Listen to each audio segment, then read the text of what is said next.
Welcome back, ladies and gentlemen, to the WDF World Masters, live here in Las Vegas, Nevada at the Rio Hotel Casino. I'm Sean Green, joined by my partner in comms, Nick DeShera. Nick, we had a fantastic morning full of knockout play for the WDF World Masters. Now a little bit more fun for our competitors as we're playing pairs, and we got a great matchup to start us off. James Beaton and Jordan Brooks taking on Yoni Alyuniz and Esko Sumi. Well, I won't even have to sue you over that pronunciation. That was phenomenal, Sean. And yes, we had a great day of the knockout coverage and an even greater evening of pairs play. I think all of these players are ready to let loose, right? Today was stressful. Today is hard. And now they're ready to sit back, relax, and have some fun. And for those competitors that did not qualify this morning for the WDF World Masters, this is their first event of the day. That is true. They can finally let them out. Yep. Let him out, let him out, let him out. It should be fun. I'm looking forward to seeing how this one will play. There's some great teams, too. You're going to see so many dream team pairings. And, I mean, even on the women's side, brutal first-round matchup. Paula Murphy and Kim Pantai taking on Carolyn Mars and Ilani Terrell. Yeah. Wow. That's a good one. And one of the good teams we're going to see here is going to be Jordan Brooks and James Beaton.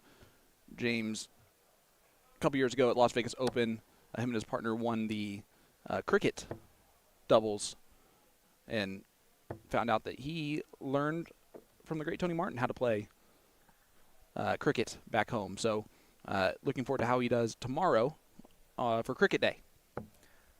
I always love Cricket Day. It's one of my favorites. It is honestly one of my favorites because it's a whole bunch of players that are not from the United States trying to play cricket maybe for the first time, and that strategy is going to come into play. It's just always fun to talk about. Well, it's going to be best of 5, race to 3, and I believe we're going to have a pretty fun, probably about 4 to 5 hours of action. These dart players have not been messing about with it. It's been great seeing it, and looking forward to making some memories, you know, the types of memories you tattoo on your body forever. Yeah, something like that. Awesome. And if that's how this is going to go the whole time. No, I'm just kidding. Obviously, Brooks and Beaton down to 108 after 18 darts. Here is Jordan Brooks. Man, if I could buy that hair, I would. I'm telling you what. He's not selling it. Well, if he is, let me know. Couldn't get the 32 on the last. We saw Yanni yesterday have some moments of brilliance, but definitely a lot of moments of frustration on his last streamed appearance. Here is James Beaton. Very unique throw, well, at least take back in motion. But as soon as that take back is over with, by the time he gets into his actual throwing motion, it is textbook. This is a opportunity for tops. Oh, almost hit. What a route. Esko was trying to steal that one. Good mark. Can use it as a backboard. Tried to. And does get it on the third and says, that one. Thank you very much. His dark nickname should just be the Hair. The Hair? Mm-hmm. I don't know. There's a lot of hair. Dart players with hair. It could go two different ways, though. It could be a rabbit version of a hair, or it could be. Rabbits are fast, and our friend Lucas was the rapid fire. Yeah, that's true.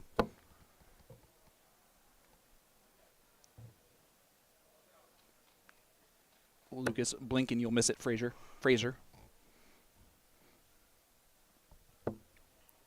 So many dart players and doubles teams. What's nice about pairs is it really is just about turning it on with your partner. Yeah. Getting things rolling and seeing what you're able to produce. Anything feels possible with the right energy between two players. And what you got to love is that you're at a tournament in Las Vegas, right? When you win, you win. When you lose, oh man, you're still in Las Vegas. So just go have a good time. Certainly did enjoy some of the food last night. People talk about all the different shenanigans you can get into. We get into delicious dinners here. Yeah, it was extremely good. I'm going to be hard-pressed to find a better waffle anywhere. Yeah. Not even at the house of them. There's no House of Waffles. That'd just be how. Waffle House? Well, there's Waffle House, but there's not a House of Waffles. I was going by its government name. We'll be here all week, folks. Sorry about that. Anybody that's tuning into the live stream tonight, pairs is when we don't have to be good at our jobs. And Will just said, yes, we do. So never mind. Let's pull it together, okay? Read my contract incorrectly. Trying to get to a finish. Keeping clean would suffice. Now, not as much. Those fives are inviting.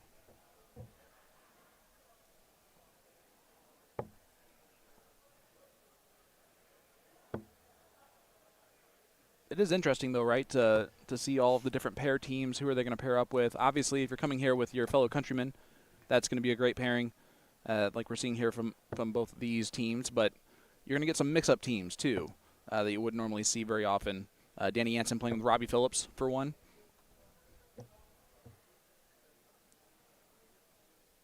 I wonder how often Moreno Bloom and Brian Romain play together, right? Right. Like in a pairs team.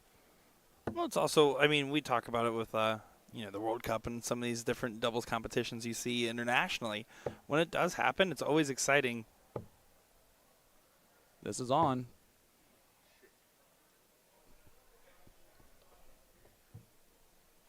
Unable to hit it, leaves 18, and Beaton not on a finish, so just trying to get down to one. Yeah, trying to beat it down.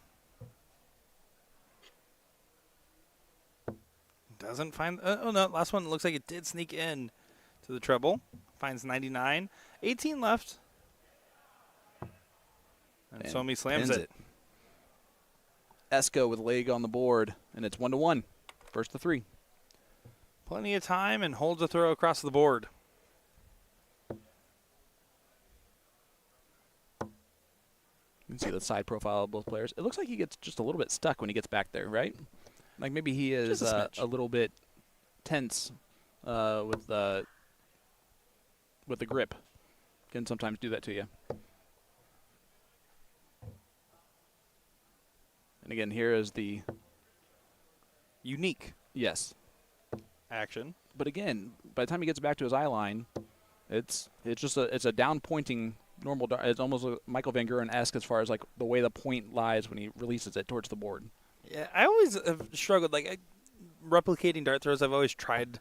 Down pointing throws are some of the hardest to throw if that's not how you naturally feel for it. It really is, and it's because your body naturally wants to point it towards the target before you let go, and that's really just not how it works. You got to trust the flight in that regard.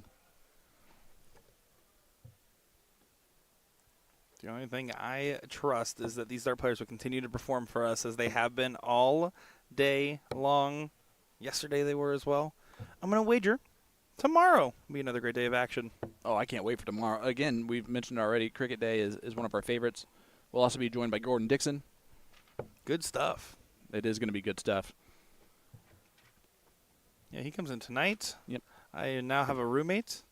So excited. You could say that with a little bit more enthusiasm. Yay. All right. Here is Jordan Brooks, 170 left. Did you see Johnny in the background? He like dipped his did a moment because he wants to see the 170 finish too. I mean, who doesn't want to win in style? If you're going to lose in style. Yeah, that second dart hit the flight hard. Didn't even get to the board. Beaten 113. Yeah, plenty of time. Not happy. Wanted the go-ahead dart. Yeah, now it's 106. 86 left. Treble 18. That was the plan. But again, nothing can really be done on the other side of this. Jansen and Phillips just beat Bloom and Raman in the first round. So that'll do it for the Dutch duo. Dutch and Belgian duo, excuse me. 25 was the idea. Tease it up at 40. At least 3 darts at a double, minimum.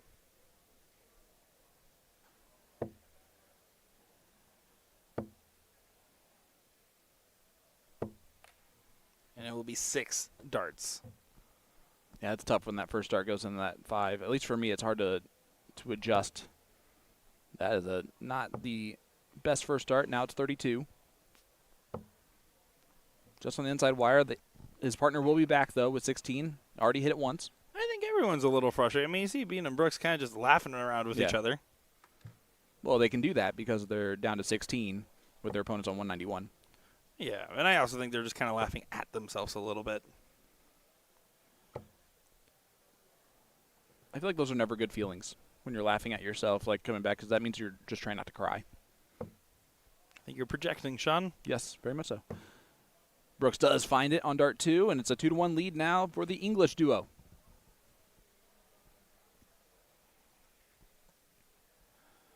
So a reset coming in. Another hole to throw on the mind. I need to try to start that prophecy. I have to switch after the first. Didn't like it. You can see the way it kicked up a little bit. You can see in that side profile his darts have quite a kick to them. Beaton starts to do the same, so he'll probably switch the same exact way. 57 scored.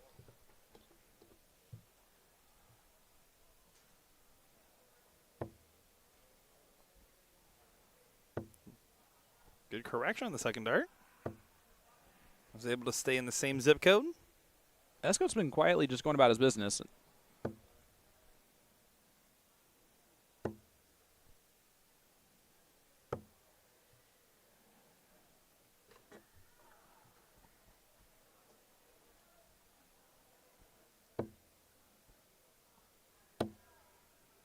Can't tell you how much we appreciate everybody watching us across our platforms, the WDF and USA Darts pages. Means a lot to us. It certainly does. We appreciate each and every one of you. You guys have been wonderful to us, wonderful to the players. We are just grateful for every bit of it.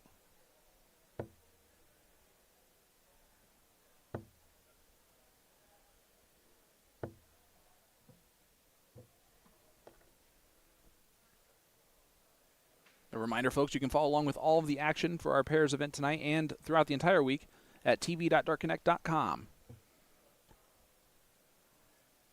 Then just hit that WDF tab.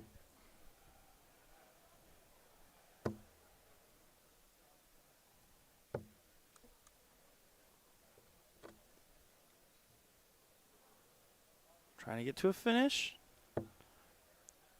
We're even across the board so far.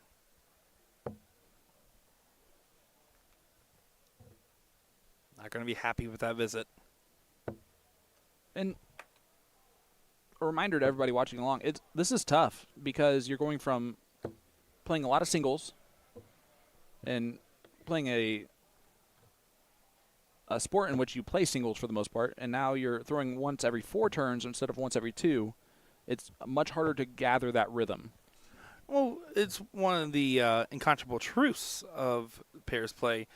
You're just forced to have to really trust what time you have at the board, and whatever results happen, but you expect it to be lower. You expect it to be just enough. I'm here to set up my partner, not do it all for my partner, for example. This is a dangerous scenario. 88 has to go. Oh, it might go. Double 14. Oh, well outside. He dragged. I don't know if they heard us. It looked like he looked over that way. That's the reason why I said that. I doubt it.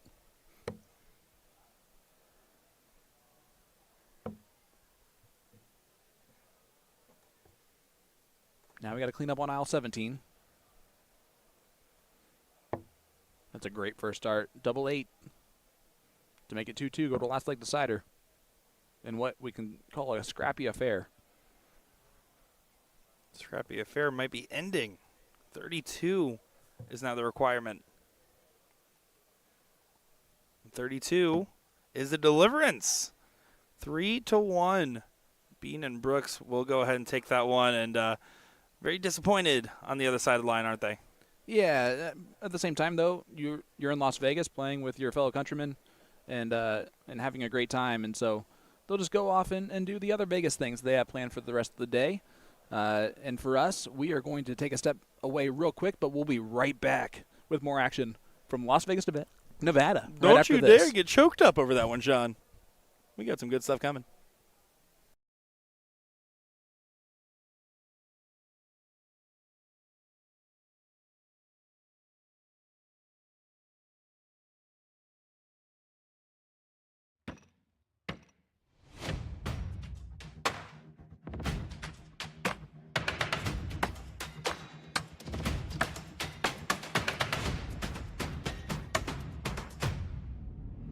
It needs to be magic.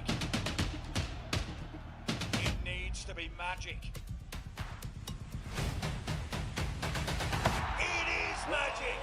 180. Luke Linkler gets on target.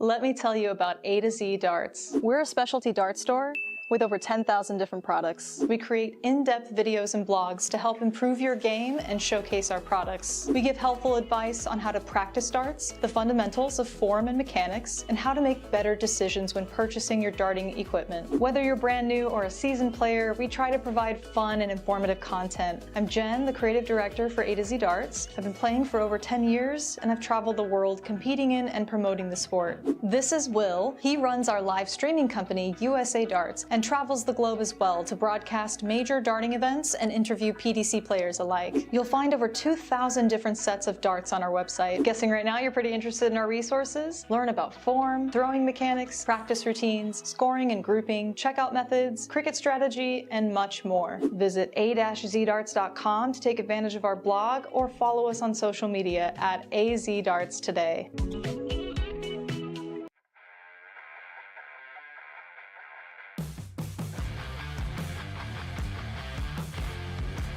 Weight of the dart is consistent in that treble 20, just like this is from Fallon. That's a 180 from Fallon Sherrick. Oh, and a trip 15 for a 2-0 advantage here. Double. He hits the double. Wow.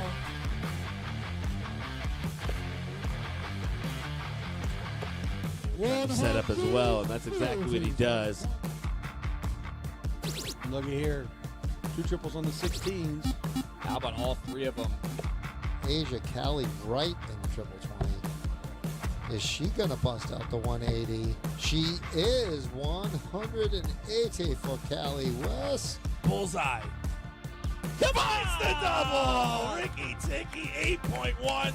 Never miss the darts. Ricardo Perez, everybody. Let's go.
we are back in action, folks, at the Rio Hotel Casino for the the open pairs event here in this afternoon. And it is a good one featuring 180s, Keegan Brown and Jeff Smith as they take on Liam Minda-Lawrence and Jans Bremerman. Yeah. So it's going to be a good one. I'm Sean Green, joined by Nick Teixeira. And I'm Nick Teixeira, joined by Sean Green. This is going to be a phenomenal one, and I'm looking forward to it. I did go up to Keegan, and I said, hey, do you want to swap? Get in the booth, and I'll throw for you. And I think he was pretty excited about the opportunity, but he said earlier to us, he's been feeling pretty good on the dartboard today. Yeah, he said he was feeling great. He's been throwing well. He said it's kind of weird that he's been feeling really good on the dartboard, and you're seeing it here. Hasn't missed yet. And then commentators curse. But, and, you know, Keegan likes working with me, so I can see how he'd be more excited. He made it very clear which one of us he prefers working with. That is understandable, and I got to stop calling him an amateur. It's okay. They said they called themselves two former PDC superstars. Yes, they did say superstars. And I said super was a bit much, but double eight isn't. All right, Jeff, I take it back. That was great from the silencer. And a classy 11-dart leg for Brown and Smith, by the way. Yeah, just the best leg we've seen on stream today. Yeah, no, that's incredible.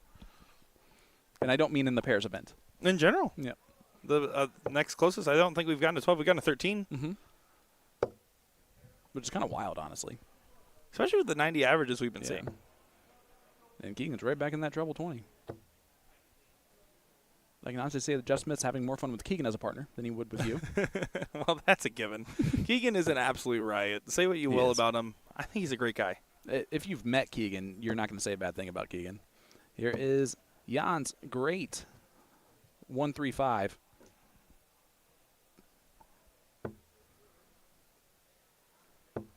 Yeah, the German team not going to roll over in this matchup by any means. Well, no, of course not. They have a lot of talent, a lot of young talent, it looks like. And as Liam's only 21, I can imagine that his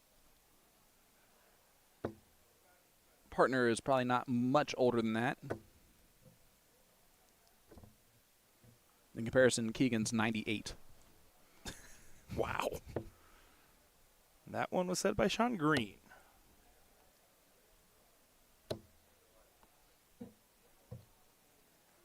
Nice steady ton there from Keegan Brown.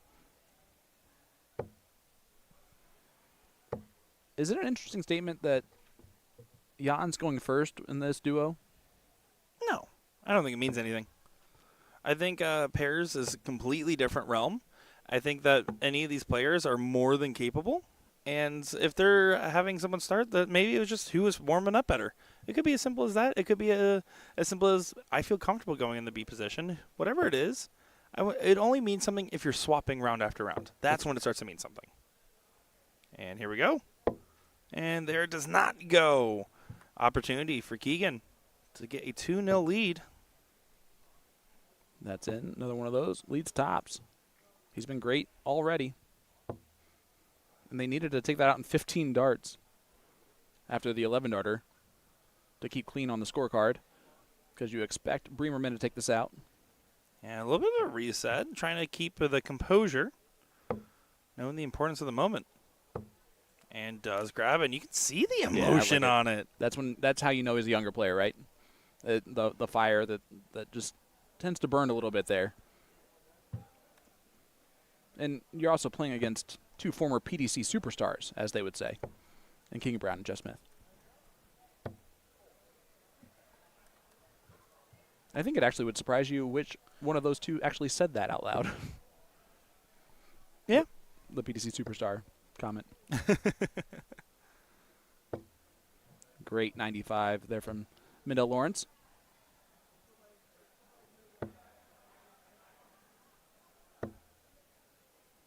Able to place it right over that dart.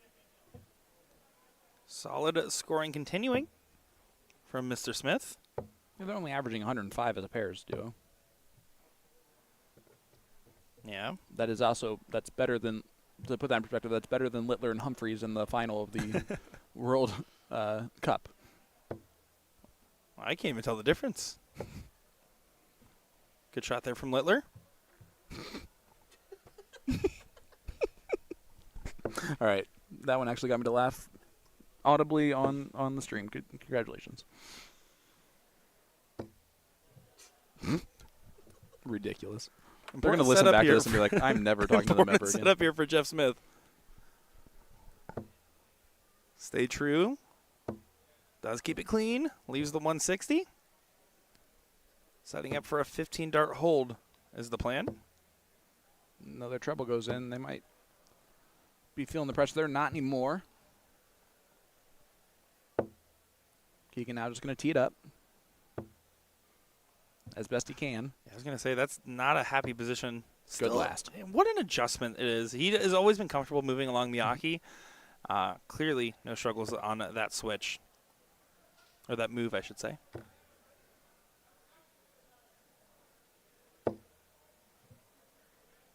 Liam dragging him over into the fives. Only 50 scored.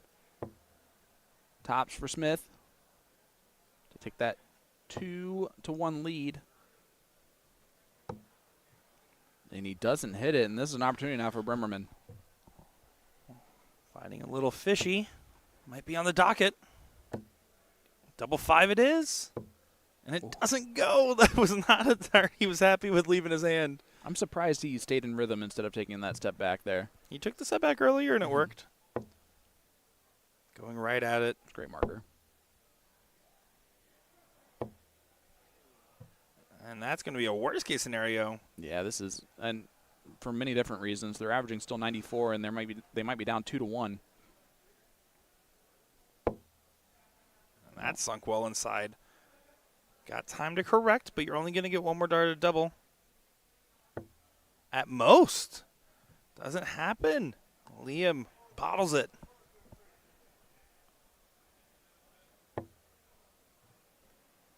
The finishing from Jeff Smith is always elite, and you see it right there.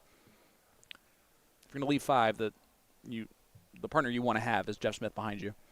And it's now 2-1 in favor of Smith and Brown.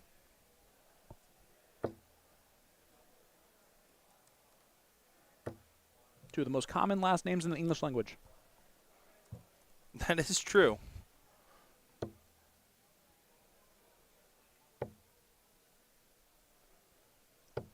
Fun fact about Jeff Smith, and this is true. His wife Rachel hit her first ever white horse against me in a soft tip dart league. In a remote league back a couple years ago. And you said, I'm so happy it happened against me. It was really annoying when you are playing in a capped league and both Smiths end up hitting a 9 to start, and your 7 and a 5 from your partner was not enough, by the way. She texted me, oh, my God, it was my first white horse. I said, great. Good for you, Rachel. The only question is, did Jeff finish the perfect leg or no? It was close enough to perfect. Yeah, she was having a great dart night. I remember she hit a couple hat tricks as well in there, and the entire time my partner was like, who are these people?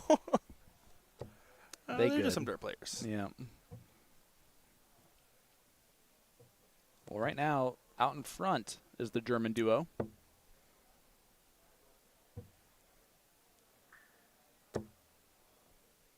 To the bowl? Yeah. Click it right in the center. That was the dead most center. Beautiful bowl of the day.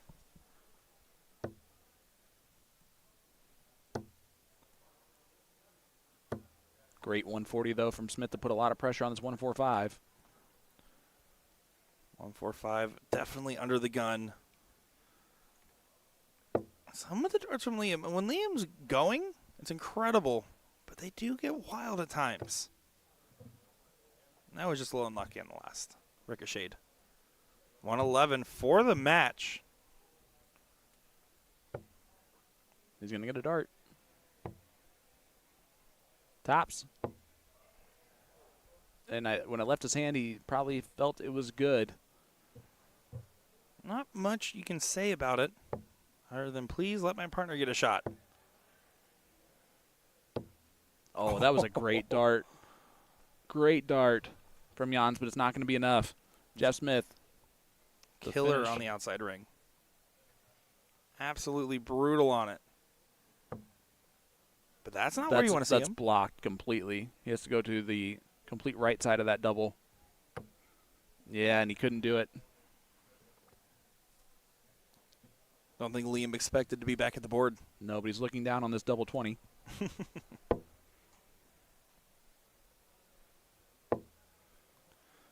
Honestly, you're happy to get a switch on a double after the first. Oh, and not much you would have thrown different on the last. Darts is the one sport where if you hold your follow through, it's never a good thing. And there it goes, and Keegan gives it. I think probably for the camera at the end of that, but a great victory for Keegan Brown and Jeff Smith. They continue to roll into the last 32. An amazing amateur showing from those guys. If you have to watch my Facebook story for that joke to make sense. Former PDC superstars. Incredible play, though. And a great standard in this doubles that we're seeing so far. We have more to bring to you, so don't go far, everybody. It's Nick DeShera, Sean Green, and Sir Squilliam Stewart on the controls. We'll be back in just a moment.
Welcome back, ladies and gentlemen, to the WDF World Masters, live in Las Vegas, Nevada, at the Rio Hotel Casino.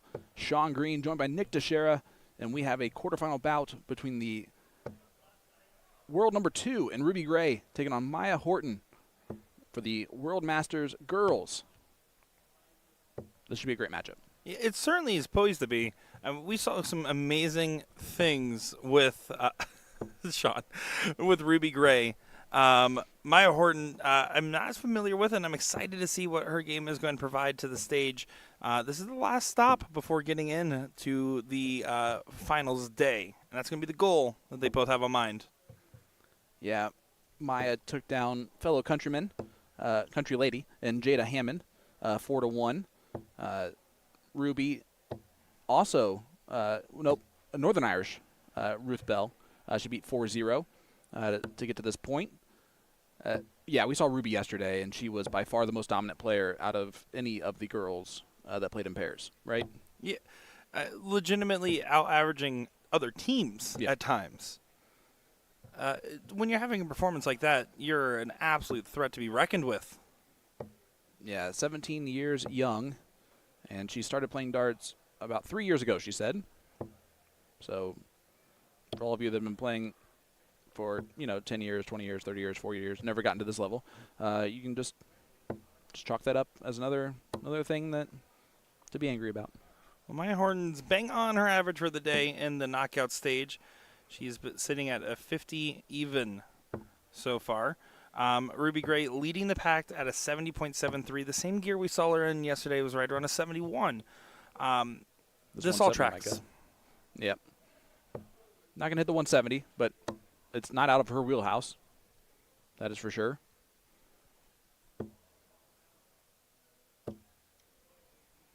Yeah, 70 average is quite the average to be holding on to right now for the day in the knockout stage.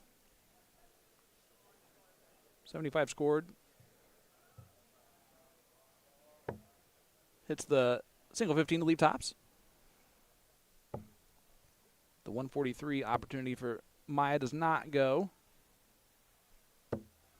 But that's a great setup play from her. 99 to leave 44 if Ruby does not take this out. All over the wire. And it doesn't go. She is shocked it didn't go. Could not have thrown it much better than that.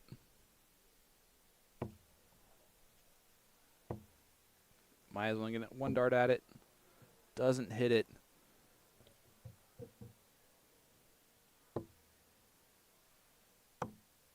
Clicking on the wire. This is not the ideal start, and it's not even bad darts. No, for her, it's going to feel that way. Double 4. Did not go. Oh, sorry, she only had... Yeah, it was going to be double 12. Okay, I thought that first dart was actually in the double 8. Well outside. Adjusting and dialing in. She wired it a different way, but got it done. So Double 10 goes in. First leg not representative of where these players have been playing on the day. Just for reference, like I said, Ruby 71 on the day, just about. That would have put her, if she was playing in the women's knockout, would have put her at the 10th highest average. And only 9 points away from Marianne O'Sullivan, who was the highest average on the day. Well, it doesn't surprise me at all. Ruby actually has a WDF ranking tournament victory. She won the Latvian Open in 2025. And that's a women's, not youth. Good honor. She won the England Open in 2024 and 2025, the England Youth Grand Prix in 2024, and she had only been playing darts for about a year at that point. I want to remind everybody that. That's insane.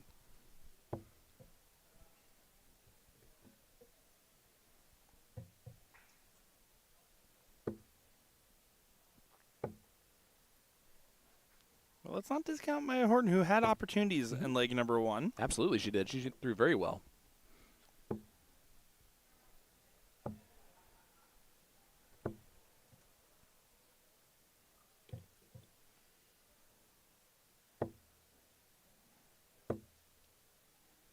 The power scoring has been the difference maker for Miss Gray. Finds 100, just shy of getting to a finish. Horton not going to be happy with that last dart.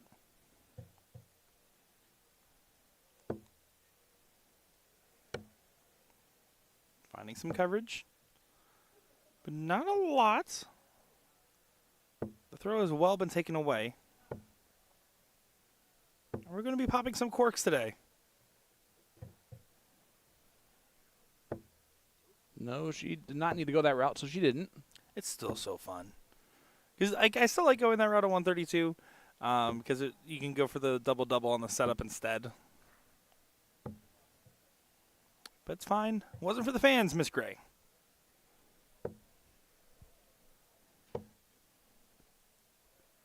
Tops. She will return. Maya hails from Alberta.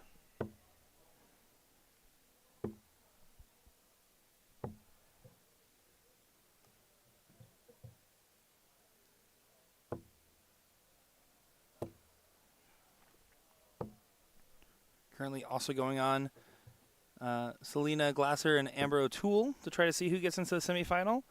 Olivia Heaton and Haley Mills to try to get into the semi. And then currently Natalie Pruitt and Peyton Penny are duking it out to play Paige Pauling in the quarterfinal. And Ruby still unable to finish off the leg. And you're just kind of working out the kinks a little bit. Try to loosen up the muscles. That first start was miles away. Yeah, she's telling herself to snap through, follow through.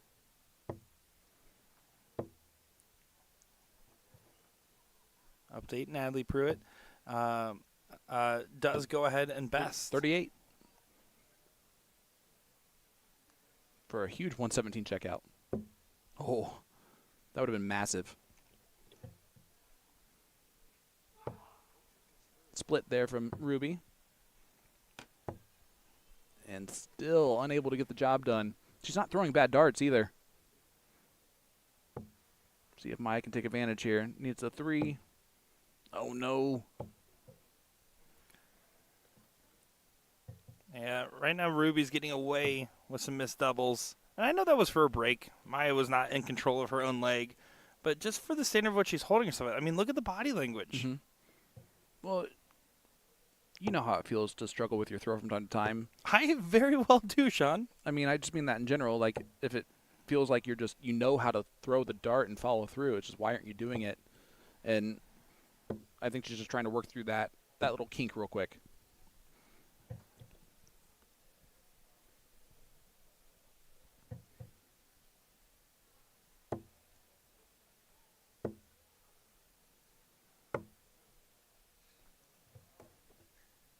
And we can honestly say the wires have been unkind.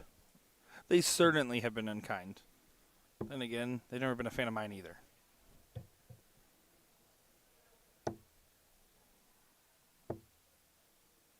Currently, the Youth Open Finals still going on.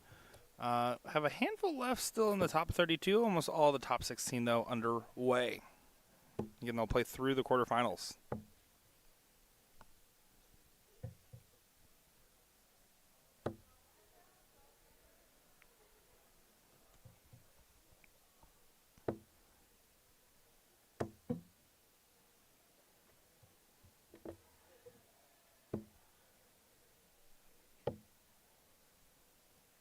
Maya, good cover shot on dart 2 and 3. Yeah, the scoring has not been kind to Maya. If she can get that side of her game going, especially with the double trouble from Ruby right now, be a very different situation.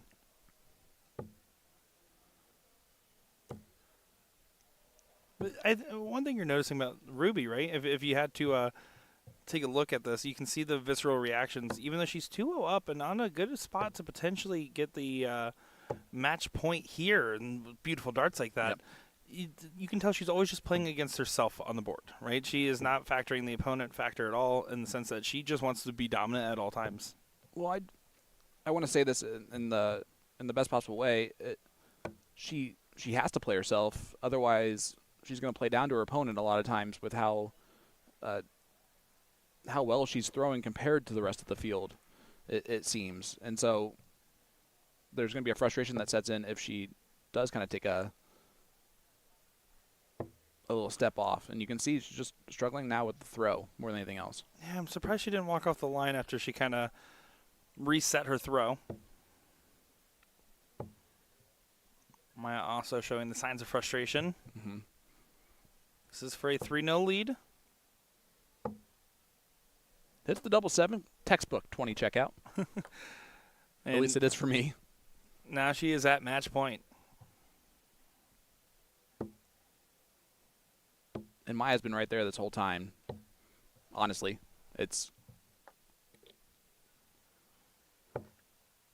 she's kept up with the number 1 or number 2 ranked WDF player in their division. Yeah, I would also say, like, again, Maya's been averaging about a 50 on the day, but tournament darts, especially later in bracket, especially this close to the semis, I mean, you're expecting higher out of yourself, and I think a lot of the pressure is kind of mounting on her shoulder, and admittedly, her resolve is showing more than anything else. She is at times frustrated, and she's showing it in the most minute ways possible, if at all. And something that we have not talked about at all is the time difference for someone like Ruby, right? It's midnight back home. About to be midnight back home, right? So we see her yawning out there from time to time. I think no matter, it takes a couple days to really get used to that, depending on when she came in. That could be a really difficult thing to kind of deal with for our European viewers, or European competitors, not viewers. I mean, they're also tired. Yes, but that's of us. It begs the question of how early did she come in, right? With the biggest events, and this is a really big event, you probably did say, I'm going to come in earlier rather than come in day of or day before, right? Hopefully by this point you're well adjusted. And if not, then yeah, absolutely spot on, Sean. We can see standing back there is Aurora Focasato, who is in the top 4 for the women's WDF World Masters. So she'll play Saturday afternoon. Watching along. She did say just Aurora is okay, because I told her we might still get it wrong despite Sean's very concerted effort to get it right. I do ask, I promise. I just then forget. But I think I got that one right. Big second dart. This is important. Maya's been so good at hitting big trebles when she's right around this area in the board, right around that 140, 150 mark, just to put some pressure on Ruby a little bit. And with 84 left, she went to the 18 more so because I don't think she trusted that her 20 would stay in.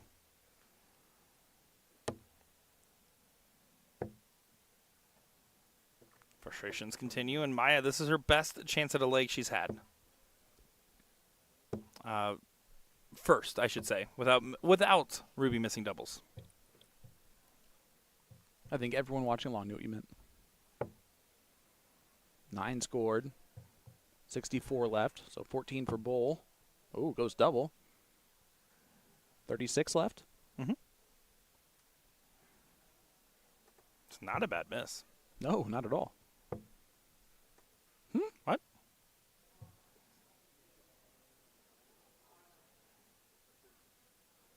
That was a miscount from Ruby. And I know that for a fact because she likes 36 as a checkout. Yeah, she's even confirmed with the chalker right now.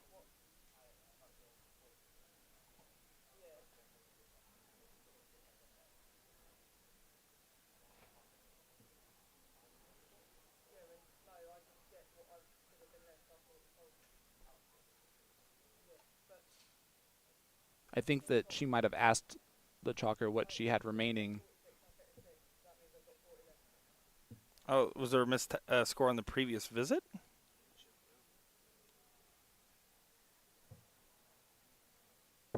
I'm not sure, but either way, here we are.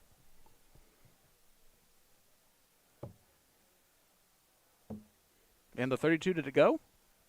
No, went outside. Oh. So tops left for Ruby, now double 10. And she does pin it. And that'll do it. 4-0 victory for Ruby Gray over Maya Horton. So she does not drop a single leg on her way to the semifinals. Who will she play? She's the first one through to the stage. We will find that information out as we continue out through our day. So stay with us, folks. We'll be right back with more from the Rio Hotel Casino right after this.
Welcome back, ladies and gentlemen, to Las Vegas, Nevada for this WDF Masters Open Youth Top 16 bout between a couple of gentlemen from Germany. Cedric Canisius taking on Adrian Eckert.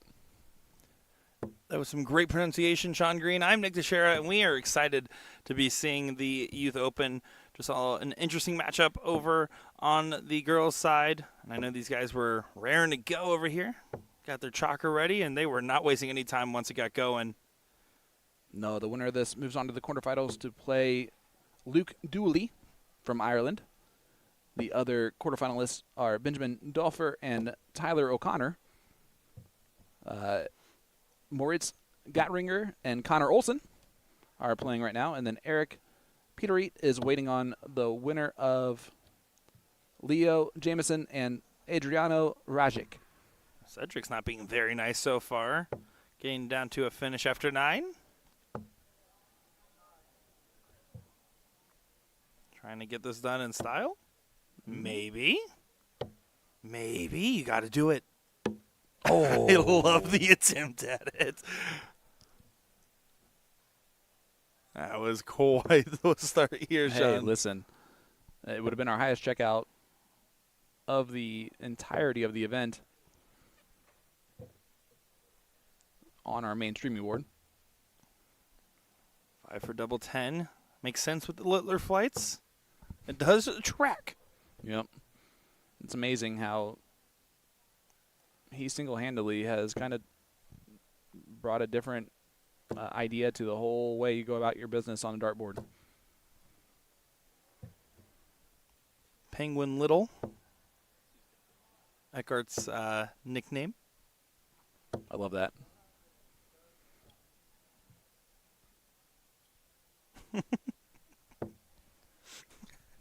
You do appreciate that our chalker did grab the mic and is calling scores. That is nice of him. Fortunately, we did not have that turned on and ready. Oh, he doesn't. Yeah, it's true. I guess it would work if he turns it on. That'd be so interesting because Jan's Austrian too.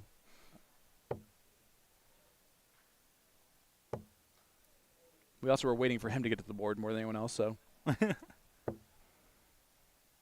Yes, he is holding that microphone just for workout purposes. I appreciate the step up. Yeah, I mean, doing work. No one else has just done that, so that's a win. No, most people don't volunteer to have their voice on the internet. We're just a little neurotic, Sean. That's one word for it. It's the only one I'm allowed to say according to our terms and services. Amen. Cedric still averaging 95. Yeah, it's his first turn of a misstep after what has been excellence otherwise. Great second dart from Adrian.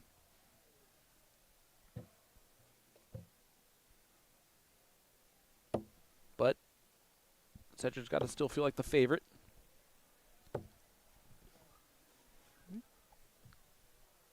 Oh.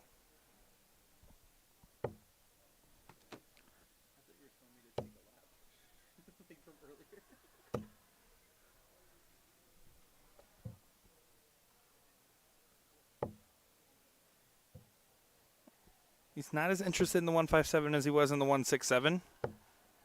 I'm sure it's just as interested, just didn't play it as well. But Eckert a chance here. 87, treble 17 for 36. This would be a nice find. I like the rhythm of his game very much. 20 for tops. A little bit of an awkward spot. Yeah, he caught that dart. I don't like the position. I would have moved on the Aki in that moment. Yeah, it was definitely blocked, but Adrian Eckert gets the first leg on the board for him. 1-1 score line. First of 4 legs in the last 16 for the Open World Youth Finals.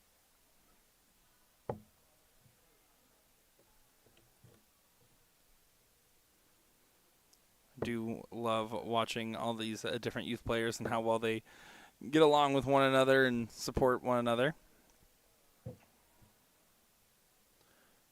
these guys got called up. You can't quite see because it's on the right-hand side, but there was a crowd coming by to pull up some chairs, support family and friends. Yep. Well, there was more earlier. They did leave.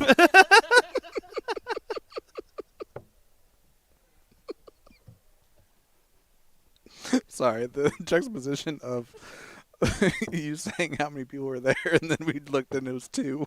Shout out to the production for proving me right. And the ironic thing is that is more viewers than most of them have had today. I'm sorry, folks. Usually it takes a lot to break me. That was too good. You can see the fans are going wild. Back to it.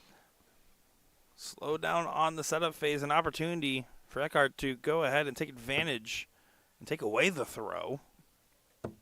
That first leg from Cedric was quite the intimidating one, but Eckhart's not been phased. The little penguin keeps sliding through. Well, and Cedric threw a fantastic first leg and has slowed down to a more reasonable level here. But look at that beautiful, beautiful math.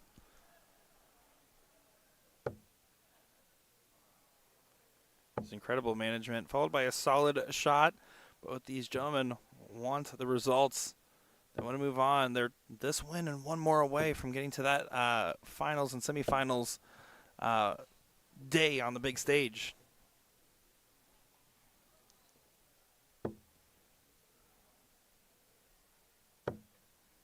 Oh, double 12. And what a 92 checkout and a break a throw for Adrian Eckert. There's another one. 2-1 lead now. The audience is 33% larger. And there are more people off to the right that you cannot see. That's what I was trying to say for the record. I know. I am excited for you guys to see what the finals day will look like in the village with the fan seating and just the look of it. It's going to be iconic and one of the best looking darts finals you ever see. It is one of the coolest stages I've ever seen in my life. I know I said it was yesterday. It's one of.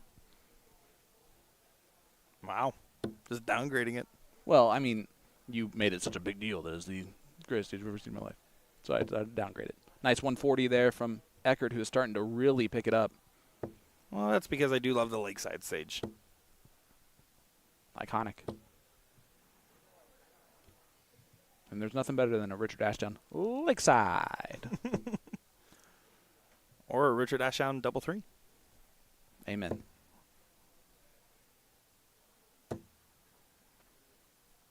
Not following the 140 with a ton, but it is going to be enough in this position. You were well out of range and looking likely to potentially get into a 3-1 position. Adrian's doing a great job staying composed, poised, and executing well. He's throwing brilliant.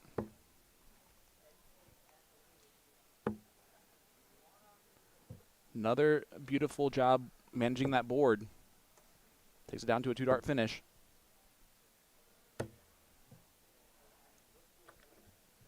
See if he can keep this up. 17s. 74 remains. Does leave 32 after 15. So far on this event, he's been averaging a 63, Adrian.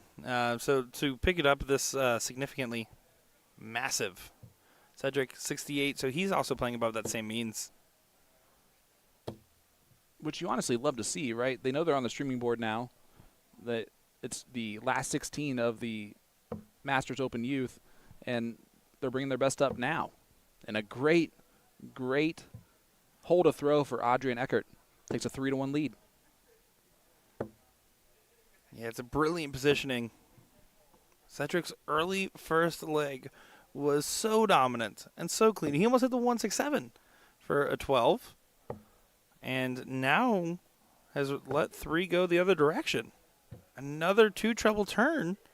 And Eckhart is playing with heart. This is a good response. And a good 180 on the grab from Cedric. Yeah, he had the scoring power early on in the match in leg number 1. We see it come back out there.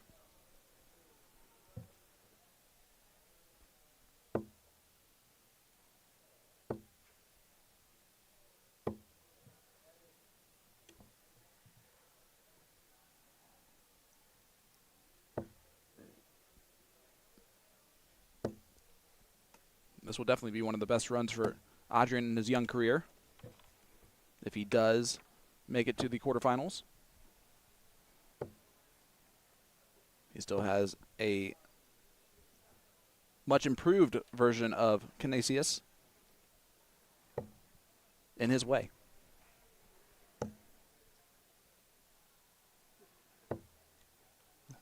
That being said, Canisius doing a great job defending his throw. Doing all the right things. 72 leaves 40. And that's a 112 checkout. Makes it look easy. They both have made some of these really difficult checkouts look easy.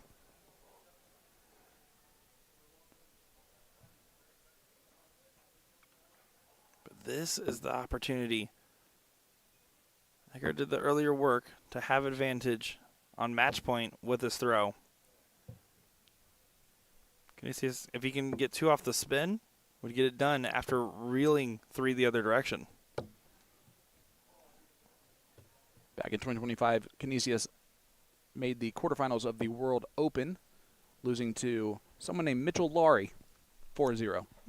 Up-and-comer. Happens to all of them, honestly.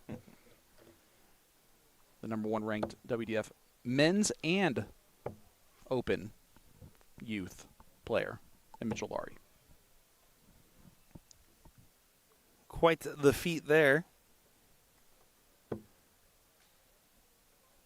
One that you just wouldn't have thought would be possible. It's all changed in the last couple of years. I mean, yeah, I'm going to go ahead out on a limb here and say that I'm sure Luke did it first, and having both those at the same time. So that's what I'm saying. In the last couple of years, though, yeah, Bo, same thing. 10 years prior, that would have been insane. Correct. Now it's expected. It really You're is. Right. You're right.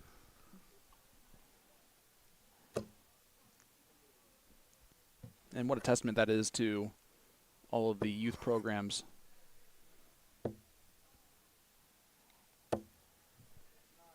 Around the world. I mean, if you think about the rarity of something like that, I mean, look here at the States and you look at ADO national champions. Mm-hmm. There's only been one female that has been a youth and an adult national champion with Asia, and Kevin Luke on the other side. Yep.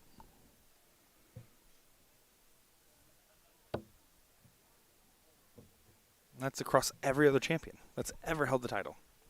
And I feel like that would be a very difficult trivia question for what American male has won both of those events. That Kevin Luke as the answer would be that's a difficult trivia question. I just had the answer. I already knew it.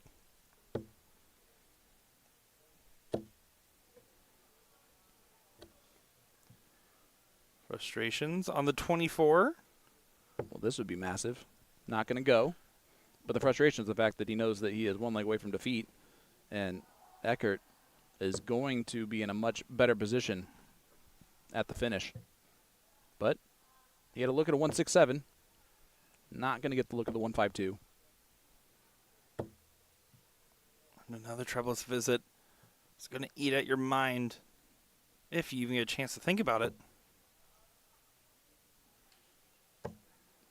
For the match.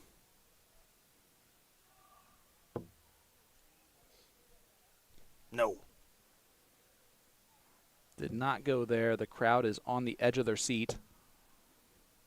88 remains. Goes the 48 route. Leaves himself 24. Just a typo. They're fixing that real quick. I don't even think the chalker thought it was over. They were like, wait a second, let me just adjust that.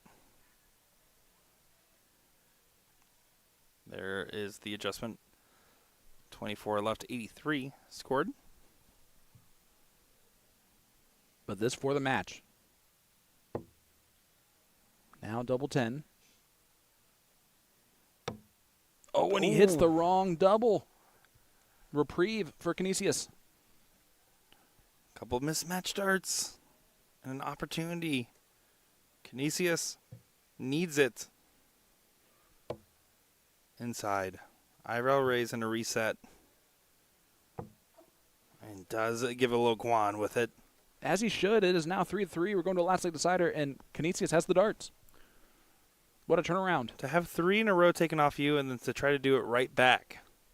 Tough position, but he's almost done. One more good leg with your own advantage. And to step back and have the wisdom at such a young age to regroup and take a drink of water before you throw this last leg decider. I mean, your heart's beating out of your chest at this point. For both these players, I mean, Canisius playing with a true adrenaline. Eckert playing with hopefully no remorse. Eckert has not shown a single ounce of emotion one way or the other. His poker face has been phenomenal.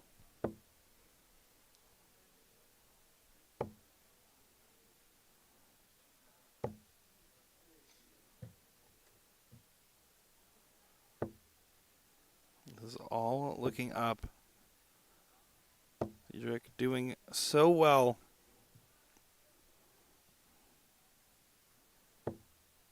Two treble turn is the line to try to right the wrongs.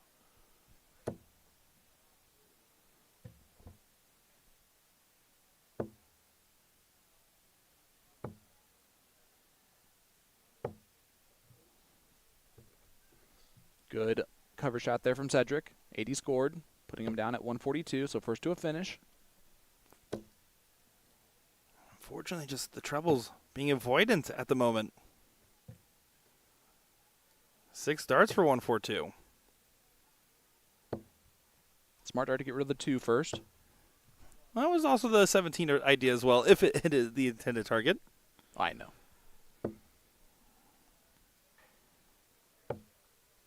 One more treble to really try to get yourself back into it. Gonna have to settle for just 81.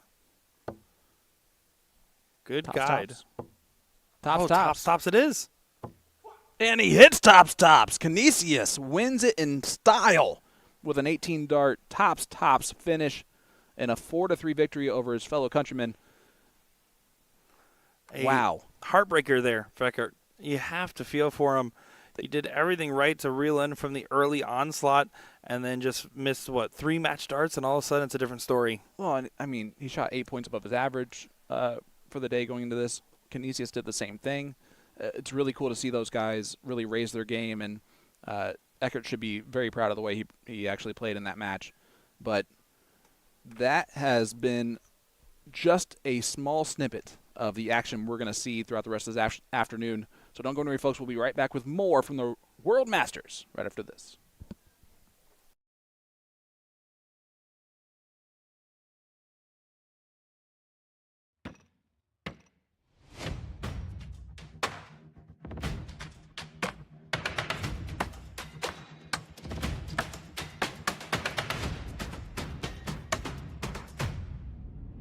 It needs to be magic. It needs to be magic.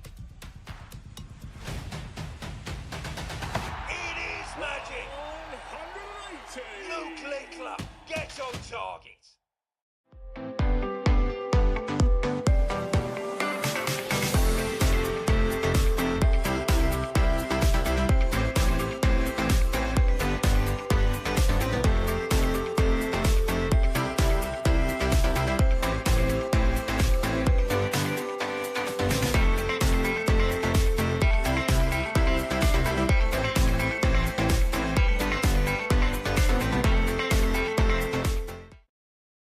Let me tell you about A to Z Darts. We're a specialty dart store with over 10,000 different products. We create in-depth videos and blogs to help improve your game and showcase our products. We give helpful advice on how to practice darts, the fundamentals of form and mechanics, and how to make better decisions when purchasing your darting equipment. Whether you're brand new or a seasoned player, we try to provide fun and informative content. I'm Jen, the creative director for A to Z Darts. I've been playing for over 10 years, and I've traveled the world competing in and promoting the sport. This is Will. He runs our live streaming company, USA Darts, and and travels the globe as well to broadcast major darting events and interview PDC players alike. You'll find over 2,000 different sets of darts on our website. Guessing right now you're pretty interested in our resources? Learn about form, throwing mechanics, practice routines, scoring and grouping, checkout methods, cricket strategy, and much more. Visit a-zdarts.com to take advantage of our blog or follow us on social media at azdarts today.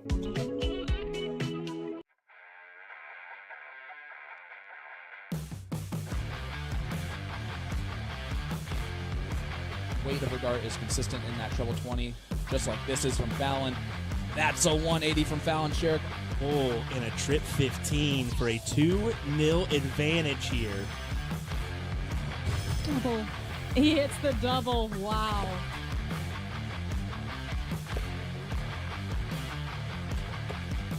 Set up as well, and that's exactly what he does. Looky here. 2 triples on the 16s. How about all 3 of them? Asia Callie right in the triple 20. Is she going to bust out the 180? She is 180 for Callie West. Bullseye. Come on, it's the double! Ricky Ticky, 8.1. Never miss the darts. Ricardo Perez, everybody. Let's go.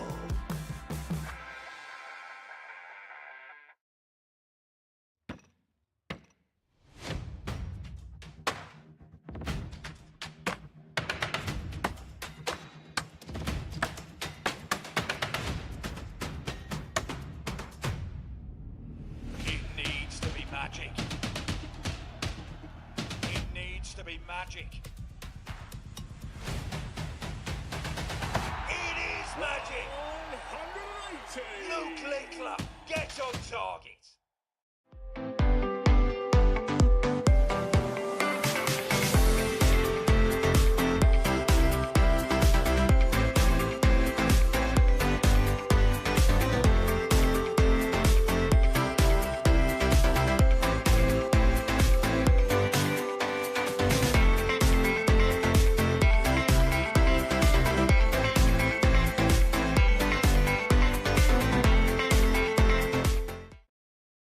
Let me tell you about A to Z Darts. We're a specialty dart store with over 10,000 different products. We create in-depth videos and blogs to help improve your game and showcase our products. We give helpful advice on how to practice darts, the fundamentals of form and mechanics, and how to make better decisions when purchasing your darting equipment. Whether you're brand new or a seasoned player, we try to provide fun and informative content. I'm Jen, the creative director for A to Z Darts. I've been playing for over 10 years, and I've traveled the world competing in and promoting the sport. This is Will. He runs our live streaming company, USA Darts, and travels the globe as well to broadcast major darting events and interview PDC players alike. You'll find over 2,000 different sets of darts on our website. Guessing right now you're pretty interested in our resources? Learn about form, throwing mechanics, practice routines, scoring and grouping, checkout methods, cricket strategy, and much more. Visit a-zdarts.com to take advantage of our blog or follow us on social media at azdarts today.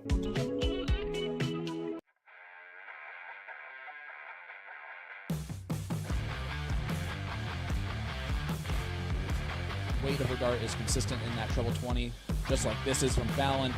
That's a 180 from Fallon Sherrick. Oh, in a trip 15 for a 2-0 advantage here. Double. He hits the double. Wow.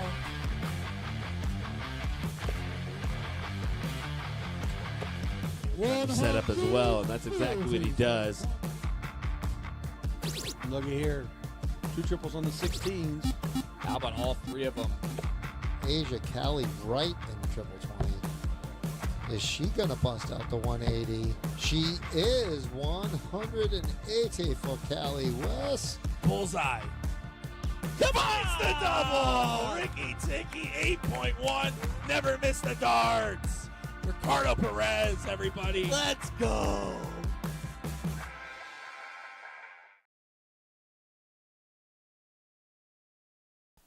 Welcome back, ladies and gentlemen, to Las Vegas, Nevada, live here at the Rio Casino and Resort. I'm Sean Green, joined by my partner in comms, Nick Teixeira. Nick, we have a great battle, a couple of newcomers to our stream and a couple of players that we have seen in North America many, many a time because they are very talented at what they do. Tracy Firetag and Trish Grezik are taking on the Japanese duo of Shimizu and Sakaguchi. Well, I did the math here, Sean. If you combine a Canadian and an American, it equals a German. Ignore the flag there, as that will be the pairing. It will be the North American duo. I'm excited to see what Shimizu and Sakaguchi will bring to the table, as I know I've been seeing these players go around and having some good luck along the way. It's always so cool to see the Asian contingent at the dartboard, because they always have some of my favorite mechanics. And by the way, best dressed in the whole hall coming up right here. Yuki It's Sakaguchi. not even close. Not even close. To wear a tie, Yuki Sakaguchi is by far the best dressed player. Incredible.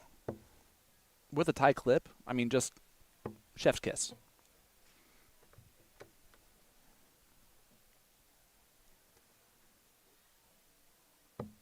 Here is Tracy Firetag. She does enjoy some 19s in the bottom of the board. Does find one of those trebles. And we saw Maya Shimizu almost take out the defending world champion in the first round of the knockouts in the WDF Women's this morning, losing in a last leg decider to Miss Dita Hedman.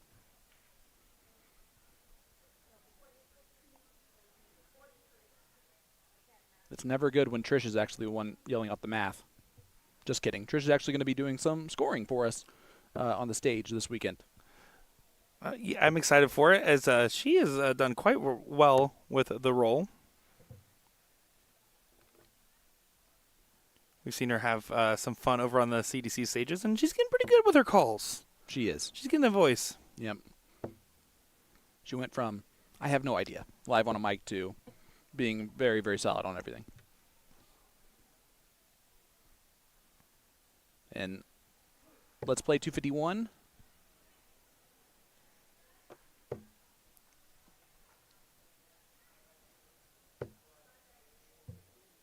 $95 there from Firetag to leave the 156.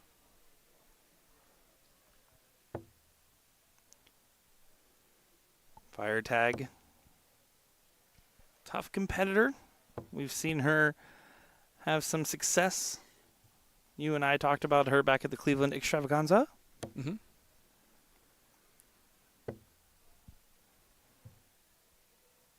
I always say this story whenever Trish is on stream, but it was in Las Vegas when I met her for the first time, back when I was a 19-year-old bright-eyed, bushy-tailed brand new dart player. And I was at a local blind draw the day before an event, and she was like, hey, can I warm up on the board with you? I'm like, sure. And we were just talking. I talked about her cool shoes. She always has like pretty cool shoes on. Mm-hmm. Not today, but usually. Not today, yeah. Unfortunately, not proving my point today. As I will finish in a second. 20 for tops. That'll work. Worth the same. And that will play just fine for Firetag. Just how she planned it. And so, Trish was like, oh, it was a soft tournament. Like, what's your rating? And I was like, oh, my rating's this. And she's like, I was like, what about you? And she had a higher rating than me. I was like, oh, you must be pretty good. She's like, yeah, I have my own darts. I'm like, well, I brought mine too. She's like, no, my own line of darts. And that's how we met. Yep. She would do something like that. Well, it was like my first time meeting an out-of-state pro. I have my own darts. Out-of-country pro. Well, for me, same difference. Well, 3 of the 4 spots in the Open Youth Finals for the World Masters is set. 2 Germans, Benjamin Doffer and Eric Petery.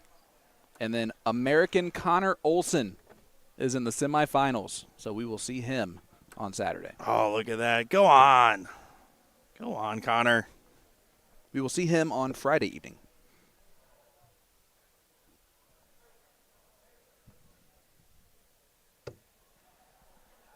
No, Saturday. Saturday. Yeah, I was going to say Friday's all the silver event. Correct, yes. Top to bottom.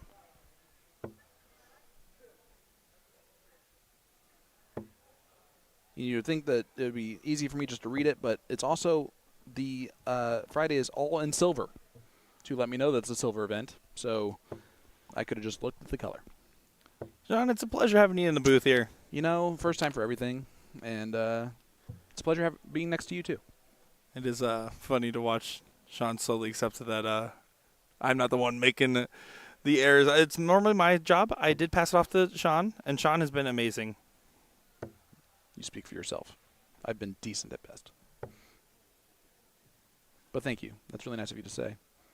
You know what we should do? We should get matching tattoos today. I think so. All right. The Japanese duo out in front early in this second leg.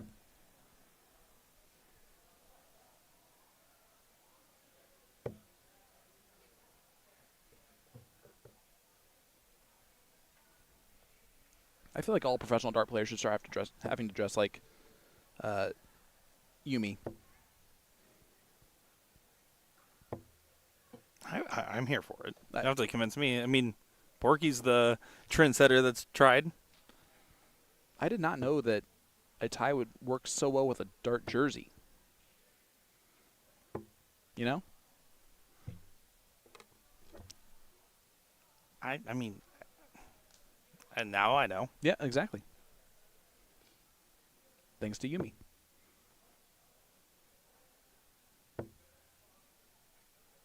Here is Mayu. Only 45 from her. But the North American duo, well behind in this leg. It is first to 3.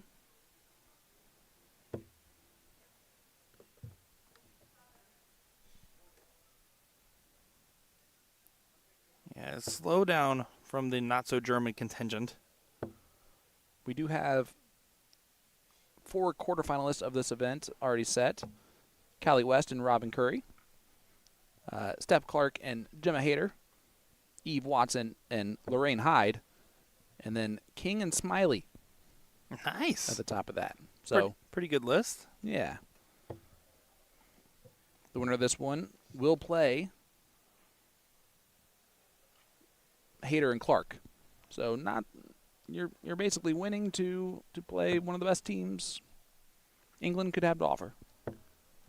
Well, the Japanese team was well ahead early on and has slowed down a notch in pretty similar spot. Fire Attack has an opportunity to do a massive break. But now it's just about setting up the partner. It's hard to fish with fire. She did not start the fire, I was told. It's a big find for the last start. Puts pressure on this 104 to go.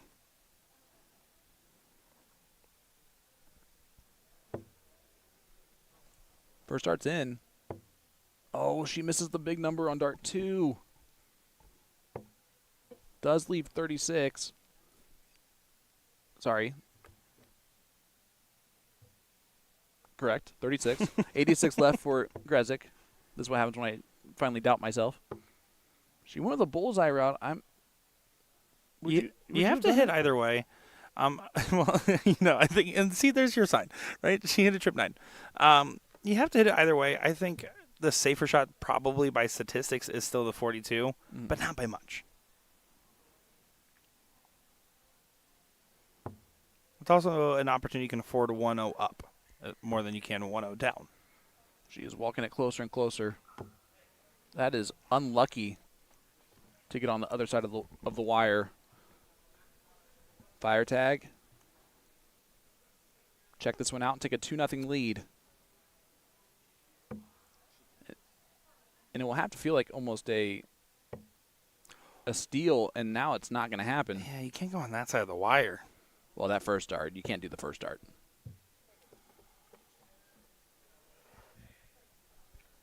All but one of the quarterfinals is set in the open pairs. Robin Pua taking on Miller and Polsko. Hope I didn't butcher that one too bad. Should be the next up on the stream one. Yuki did just take that out, so it is a 1-1 score line now. Hoffman and Meyer taking on Smith and Brown.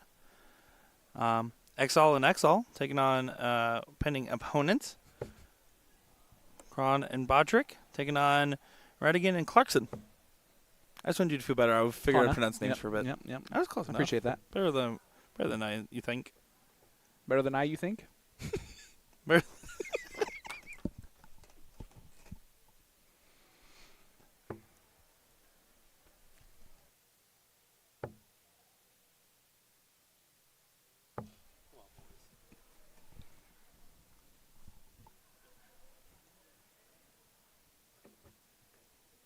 $77 scored. And now Trish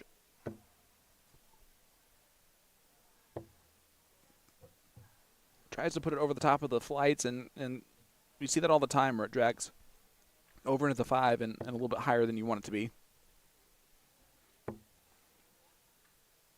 Yuki drilled the 36 in the last leg. 60 there. Fire tag about to maintain control. Tracy, one of those players, I've said time and time again, you can see your game ramp up and down pretty steadily. She doesn't just randomly turn it on. It turns on and it stays on for a while and then sometimes can dip back.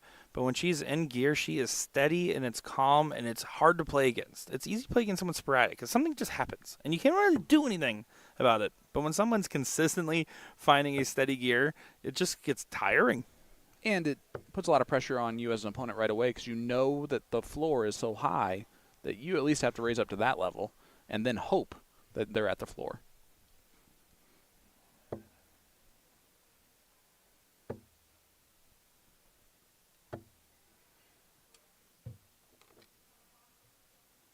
Trish did find that second treble 20, so 83 scored. Puts them out in front by quite a ways here in leg number 3. 1-1 score line.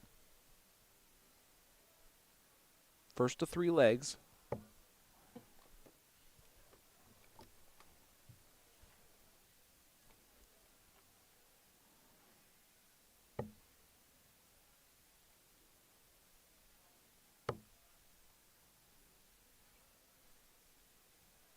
I just want to give a huge shout out once again to Connor Olsen for making the semifinal of the World Masters Open Youth Division.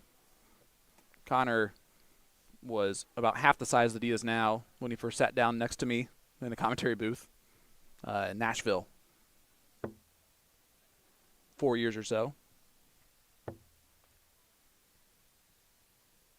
I mean, it's a pretty big deal to get this in your career and the way that his game has been developing. It's well deserved. It really is. Great kid. 78. Treble 18 for 24. How about that instead? 66 remains. So treble 10. Ideally. Was the right idea. Not quite the execution.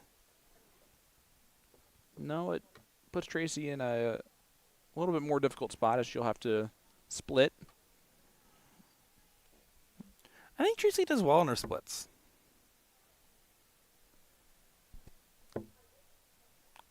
I feel like she does it as far as like taking the dart. One of the players that tends to take advantage of the setup a little bit and getting her throw in motion.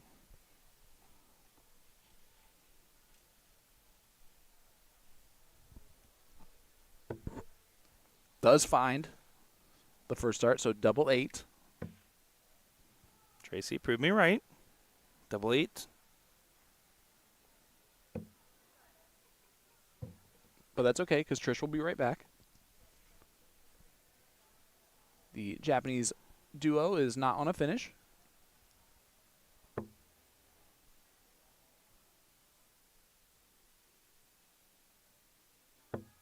Shimizu is going to be frustrated after those first 2. A 20 does leave the big fish. But she did not shoot at it, and that is even more rough. Oh, she hit something different than I thought she hit. So that makes me feel a lot better about it. Double 4 does go in for Trish Gradzik because nobody misses double 4. And it is now a 2-1 lead for the North American duo. Yeah, a good spot to find themselves in. They're going to try to jockey for a break.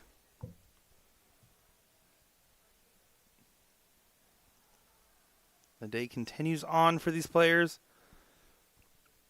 Man, the semifinals are now set for the Open Youth, and it is 3 Germans and an American, as Cedric Canisius does become the last semifinalists. Really cool to see him get the job done. Defeats Luke Dooley 4-3. I'm just happy we got 2 Americans in the semis. We got Connor Olson on one side, Chris Lim on the other. Yep. Oh, how about that 1-7-1 from Fire Tag? They're trying to go for the break. Well, that's one way to do it. Yeah, great start, and that is why she starts down there.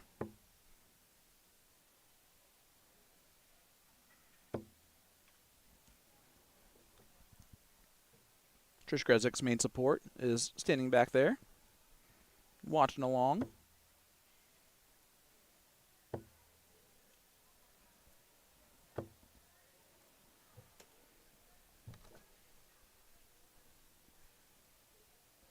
Steady scoring. Gets the job done. The throw's been taken away. And then some right now. Starting to break a sweat if you're the Japanese duo. And not because the aircon isn't working. Nice and tempered in here today. But it feels beautiful in here. I have yet to feel the outside temperature. I haven't. Yeah, going outside's overrated. We have darts to watch.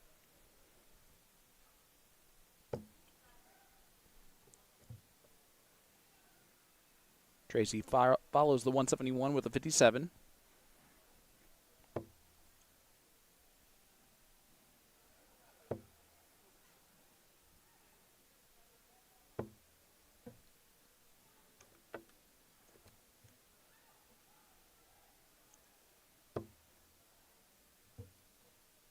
Trish just looking to keep them straight.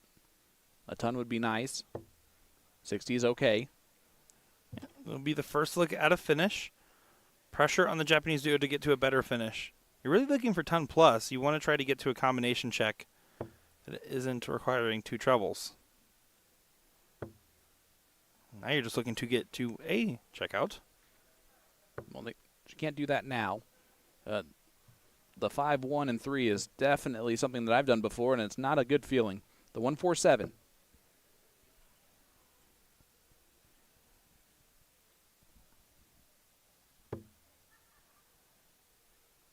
$64 remains.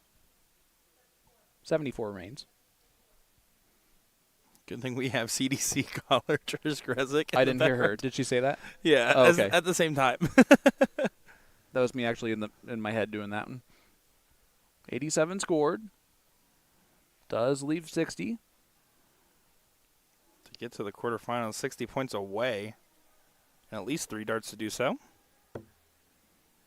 Yuki, great first start.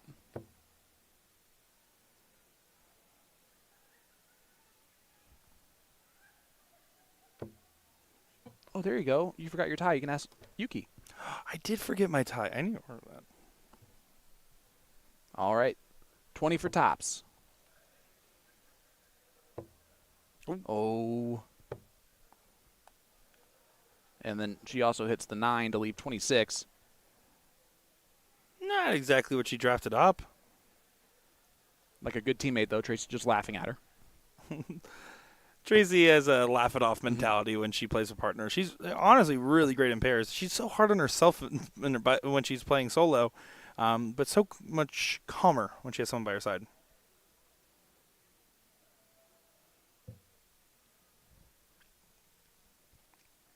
That was a great second dart from Shimizu.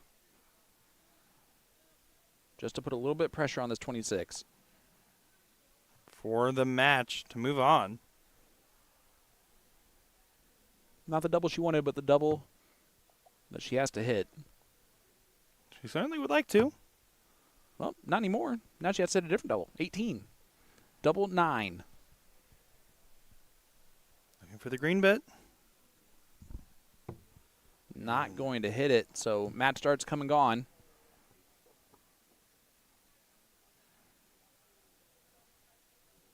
Yuki Sakaguchi, 72 left, and she does like the 18s. She's not going to go that route, though. Double 12. Now double 6 to stay in this.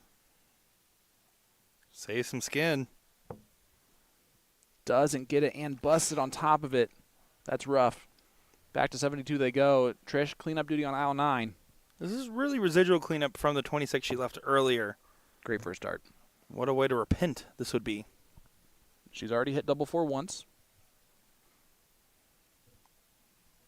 Trying to push this through. Quarterfinals appearance. No, sinks it low as well. Canadian flag at half mast.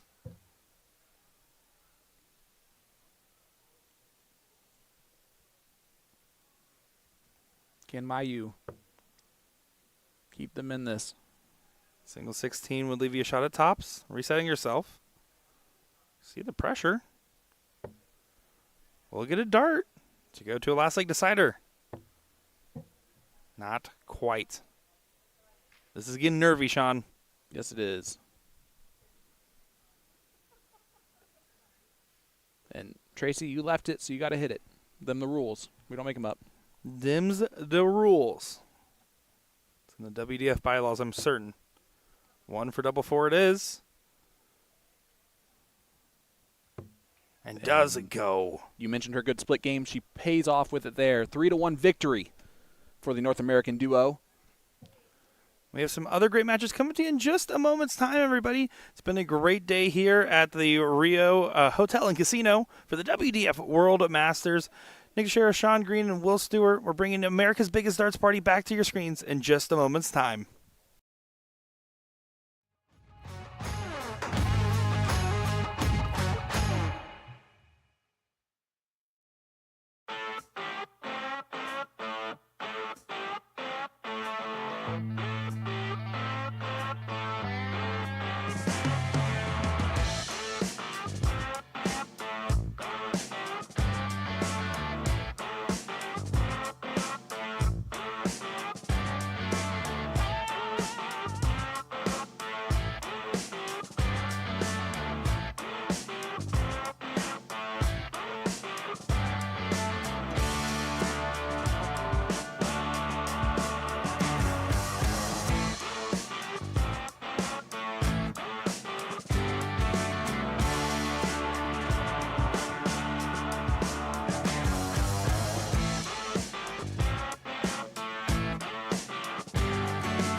Welcome back, ladies and gentlemen, to the 2026 WDF World Masters live here in Las Vegas, Nevada at the Rio Hotel Casino. Sean Green joined once again by Nick Dorachi Teixeira. Nick, we have a great matchup here as Colton Miller and Vincent Pelucio are taking on Hapaipoa and Ben Robb. Yeah, this is going to be a great matchup indeed. We saw a little taste of our New Zealand friend Pua earlier on the stream, but now we're going to be seeing what they are going against here. Velasco and Miller. Apparently, Costa Rica and the United States equals Germany. That is how the math works. You put an American with literally anything else, They become German. that is how it happens. I don't understand. It is just in the rules, folks. No, we've been having a great time covering the pairs event, and it has been breezing on by as we are getting towards the very end of stages. We already have one semifinalist confirmed. It is going to be Jeff Smith and Keegan Brown taking on the winner of this matchup. Okay. And then a couple more matches left. We have one in the top 16 and then 2 quarterfinals to finish through. Well, it's our first look at Big Rig this week. Ben Robb. One of the more recognizable faces in the game. It's hard to miss him. He is all of at least 6'7", 6'8". The 10th rated WDF player in the world, Ben Robb. Kind of looks like Elliot Milk. Well, yeah, if Elliot was from Temu. No, it's the other way around. No, Ben Robb can never be on Temu. right, that's what I'm saying. I said if Elliot's from Temu. No. Anyway, back to this one. As I can tell, I'm not going to win that battle. No. Colton Miller with a nice 97.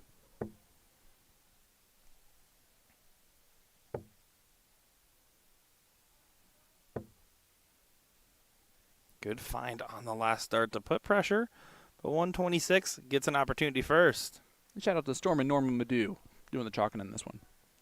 Do love some Norman Madu. Getting it done.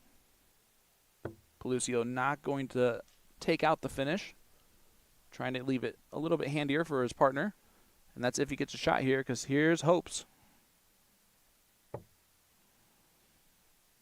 Gotta have high, high hopes for a living is his walkout song. Panic at the Disco. You can't just make up facts like that. Because they should be true. Because we can actually look up what his actual walk-on song is. 35 hit was not exactly how this was drafted.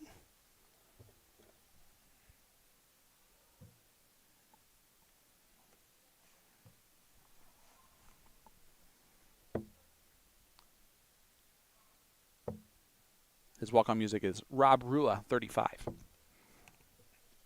Ben does not take out that tops. So now Pelucio, 32 left. Now double 8.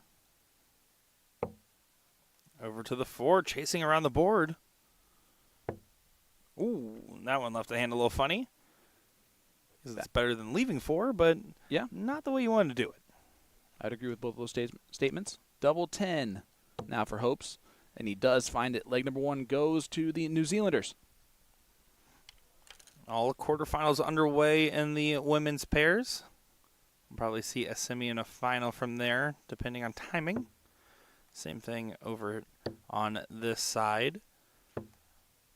More than likely going to see a semi and a final over here. Typically, they've given us kind of a back and forth.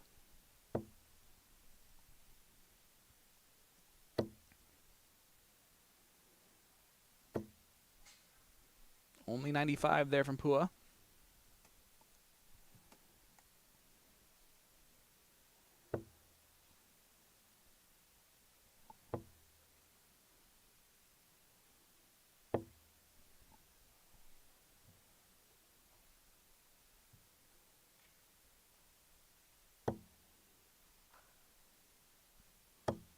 Oh, look at this from Big Rig.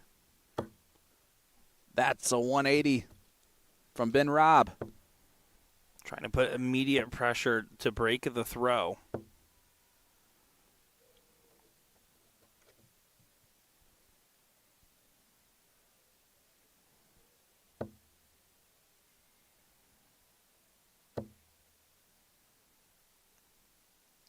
And what a way to follow. Finds a 140. And in a blink of an eye, the dartboard can look very different for everyone involved.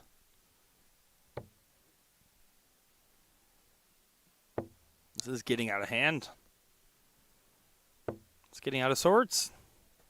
Yeah, they're making a mess of it right now. But it also is because of the 180 from Ben Robb. Now 68 left. Does not need to go for the 18. Will elect to just tee up his partner on 32. Yeah, good teamwork. I've heard it makes the dream work.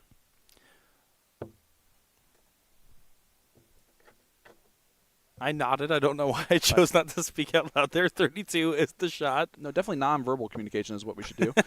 Double 16 does fall, and it's a 2-0 lead now for Pua and Rob. Can I tell you what actually happened? Yeah, sure. If it makes a difference. You said DreamWork, and I was about to make a whole Shrek thing, and I decided not to. That's a good idea. I'm happy that now with your decision-making skills. Usually not, but for some reason right now I am. Well, happy or not, Chad, I hope you're having a good time. As good as you can with this excellent coverage. And the even more excellent dart players we're seeing in front of us. And the best chalker in the business. If I'm Norman, I don't know if I like that statement. That he's the best chalker in the business? Yeah, you don't want to be the best chalker. He has good chalk and shoes.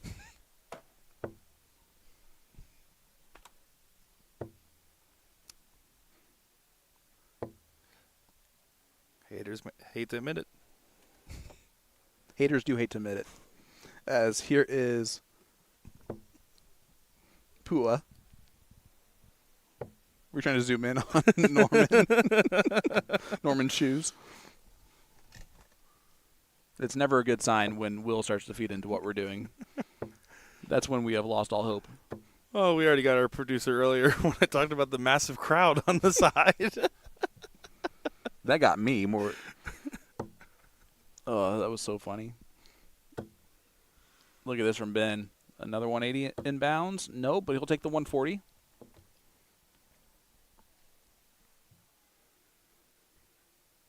Throws that torpedo-style barrel.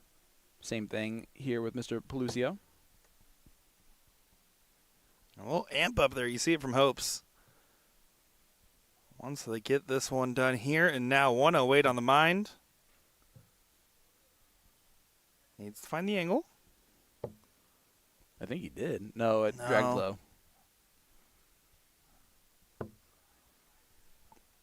But there is time and a chance on the other side.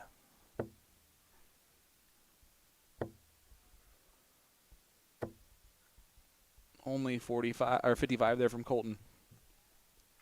So 66 left. Went 14s. So he leaves double 4. That was without me doing any math whatsoever in my head. I just trusted everything. So I was probably wrong. So it's double 8. And he does find the double 8. Ben Robb and Hopes move on to the semifinals. They will take on that very difficult duo of Keegan Brown and Jeff Smith. Folks, don't go far. We will be back with more action from Las Vegas, Nevada right after this.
Welcome back, ladies and gentlemen, to the WDF World Masters, live here at the Rio Hotel Casino in Las Vegas, Nevada. Sean Green, joined once again by Nick Teixeira.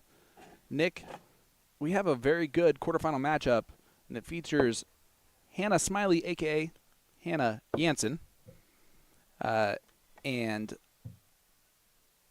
Nancy King, as they take on Ami Komiyama and Roxanne Van Tassel. Here is Roxanne. This is not? Nope, this is Kyo. Wait, this is a different match altogether than I have. Roxanne is, or Ami is keeping score. So it's Kyo Shimizu and Roxanne Van Tassel taking on Hannah and Nancy. Apologize for that. This is a little bit confusing on how it looks on Dart Connect here for me. Yeah, I'm excited to be calling another game with you, Sean. It should be a fun one here on the main stage. We're able to sneak a quarterfinal match over here, and I'm excited because it's an extra match. We thought, oh no, they're all going. Maybe we'll miss out. No, we're excited. We got more to see, as we do have our first semifinalist team as Watson and Hyde 3-0, Madrid and Harper.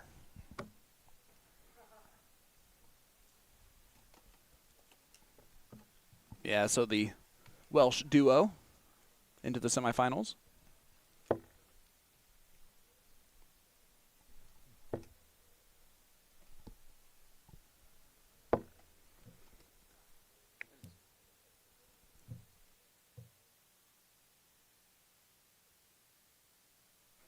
Scottish and Welsh duo, excuse me. Bless you. Here is Kyo. See Jansen watching in the background and support. Hannah typically has that job. It's nice to see the roles reversed. He looks super happy to be watching. I mean, he's in serious mode, but it's actually It's one of the biggest honors is to be able to watch your significant other go on the run. I mean, I know for a fact I like being in someone's corner more than I like being in the position myself a lot of the times. It's a different kind of stress. Well, the first semifinal is now set up. Lorraine Hyde and Eve Watson taking on Steph Clark and Gemma Hayter.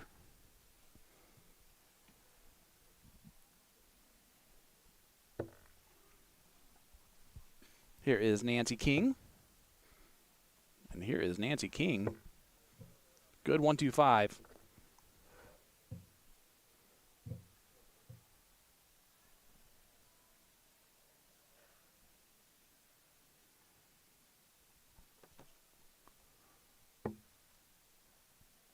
Kyo trying to get the scoring to match after that excellent 1-3-5. You talk about unique setups. She has to be up there as far as the initial hand motion. It is something to be seen. Hannah has a very direct and straightforward throw. No real take back in it. Just kind of powers it forward.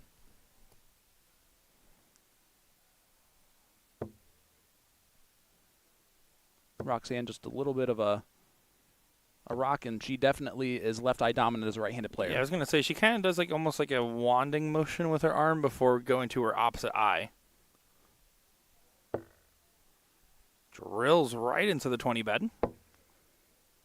Clean up on the last. She does do so. Good switch down to the 19s. 94 left for Hannah when she returns. That because initial hand motion. Oh, Sorry. Yeah. It just breaks my focus. The way she kind of rocks into place sideways and then pulls it back.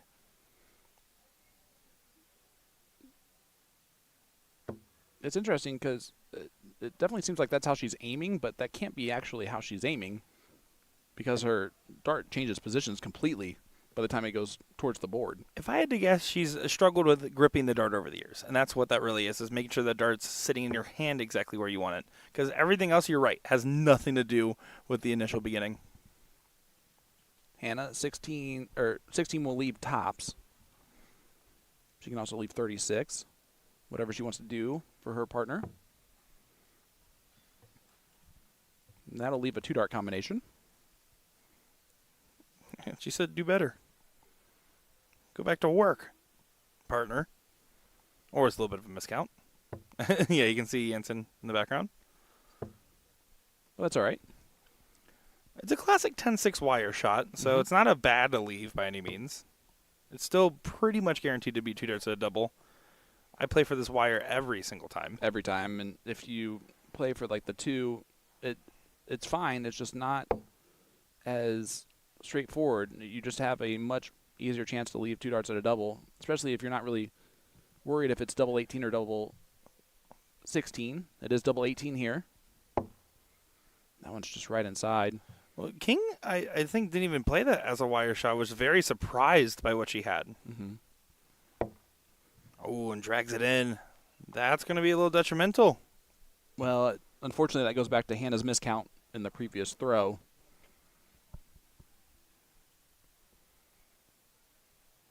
Shimizu, 74 left. Should get a dart at tops if she stays straight into the 20. She does that.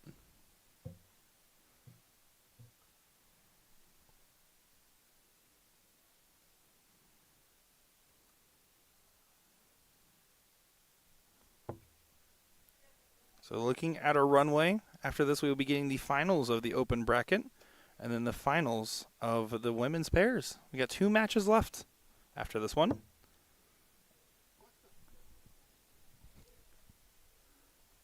We're all surprised back here with how absolutely amazing this has been. I'm not. I expected it.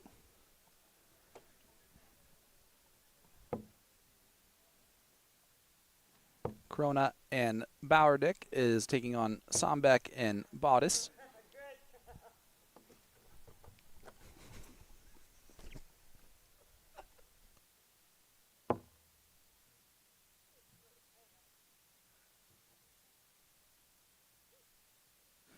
And then Rob and Pua are taking on Jeff Smith and Keegan Brown. Sorry, folks, for that delay. I had to do a little research. You're doing really good at pronouncing Smith now. You've got that covered. Brown, I still have to work on.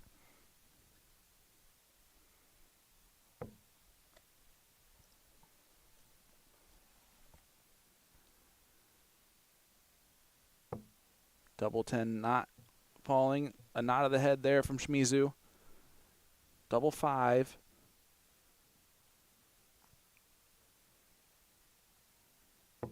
Does not fall, and Hannah is in the madhouse with a straight jacket. With 3 left. 1 double 1. The hardest checkout in this game is that one.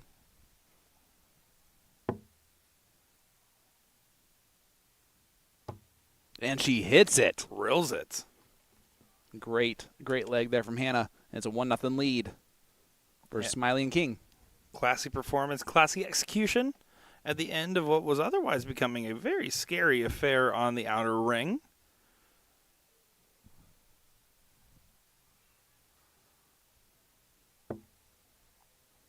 You're this deep into the bracket, you're in the quarterfinals, and you're thinking, man, I am so close. Let me just finish this run. I ain't done yet.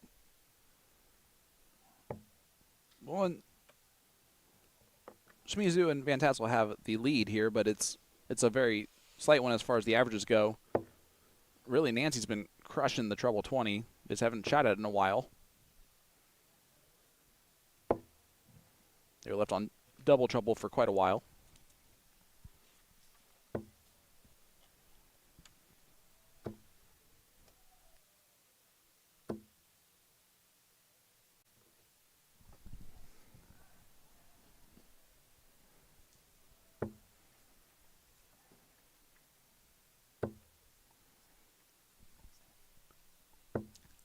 Hannah has always been a very good dart player out of the Ozark area. Did obviously take some time away from the game. She is now mom to Kai and does that as a main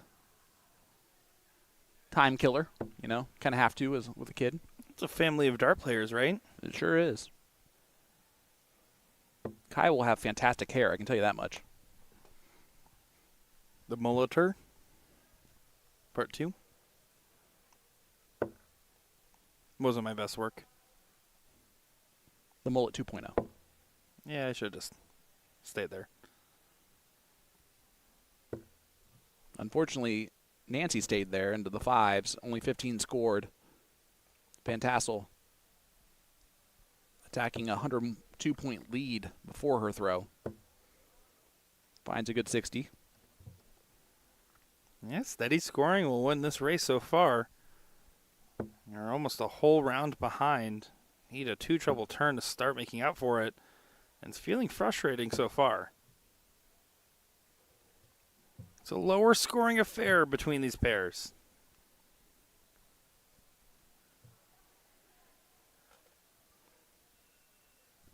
Interesting thing. Did you see all of the different ages of all the people back there? Mm-hmm. And that, of course,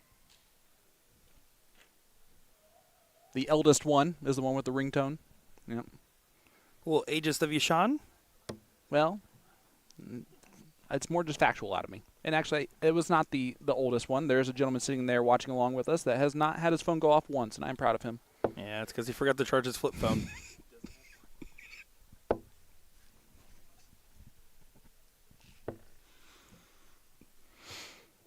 So true. And that's why I laughed at it. All right, 180 left. Van Tassel trying to take it down to a finish.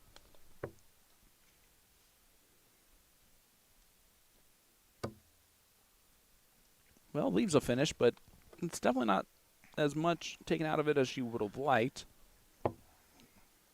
Giving your opponent's time is a dangerous game to play. Giving it back is even a more dangerous game to play.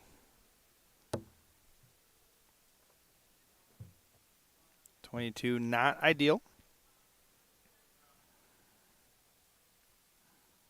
Some of these players, especially the international ones, not as used to playing as long of a days as we are here in the States. And this is still a tightly run ship as far as timing's concerned. Mm-hmm. We know if you're having a good day at a dart tournament, you probably are playing for 12 hours. Oh, yeah, for sure. And that includes a 3-hour layoff in between matches at times where you're trying to figure out what you want to do for that amount of time and not knowing it's going to be 3 hours. This has been very well run as an event so far. They are doing all the right things. In fact, Jen and I on our podcast the other day talked about the 7 deadly sins of a tournament director. And none of them have been done here. I haven't seen one AI-generated flyer. That's a lot of the work there. It's a new sin, new addition.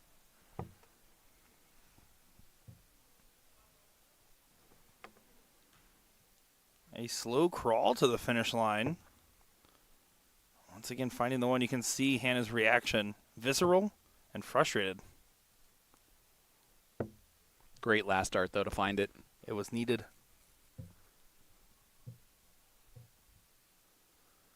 Keegan Brown, Jeff Smith up 2-1 against Halpai and Ben.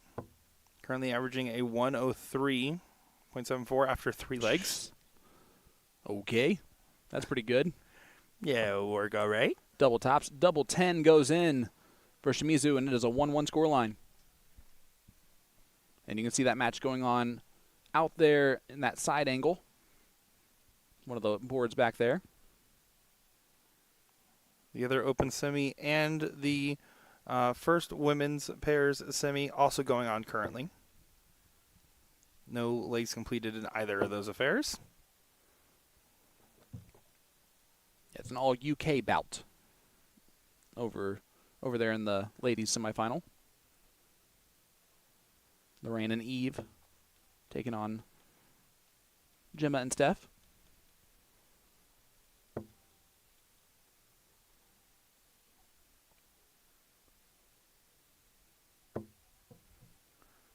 And only a 26 start from King. So now Hannah looking to add some scoring power to the table. That she is adding in this visit. In a matchup like this, where the teams are 50 or less right now and current playing average, getting a treble and a good single goes a long way. Getting 3 big singles goes a long way, too. And you saw that right there from Van Tassel. Nancy was drilling the triple 20 in the first leg.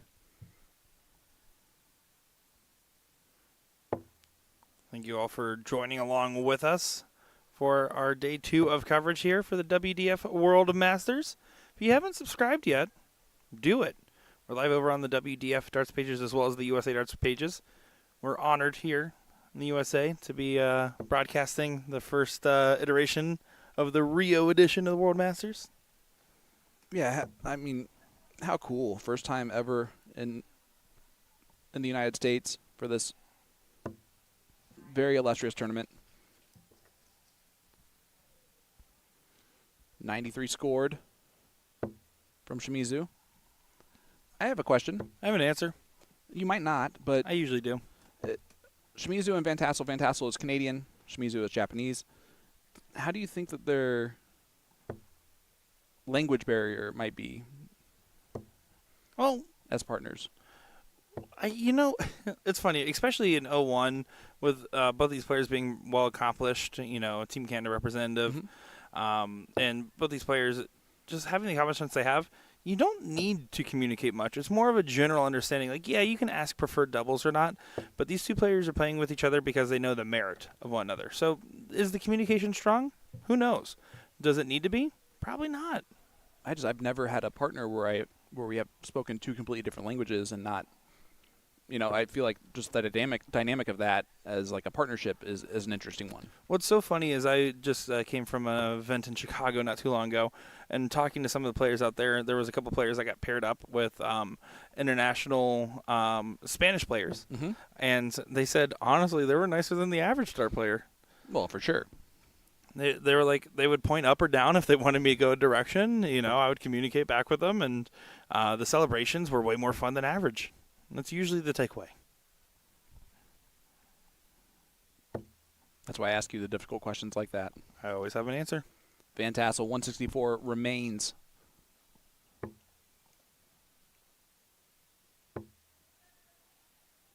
All she can do is just bring it down low. Does exactly that. 58 scored. Leaves 106. If she returns, outside shot at the 138 from King with those 180 reflex points. It sounds like we're sponsored, but really it's so unique when you see him hit the board. You just have to say something, right? I mean, one of the potential ideas that we've had this weekend for content, might be something around like the sound of a dartboard or dart hitting a dartboard. It could be like boing there with the 180 reflex points, and those are always fun. Can't wait to hear what people say for these different noises. If that's actually going on, we don't know.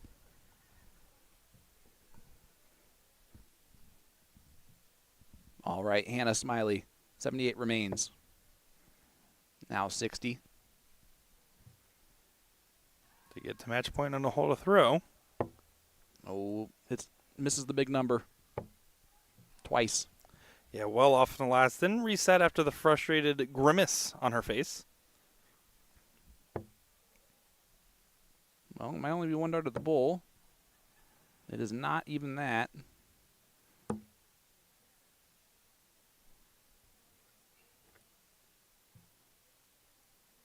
But does set up with Tobbs. King misses a big number again. Now she can go right at that wire. 32 remains.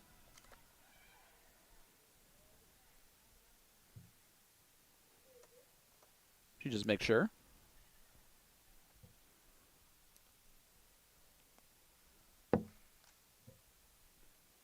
The last one was just a bit wild on her. Shimizu to take the lead in the match. Needs tops.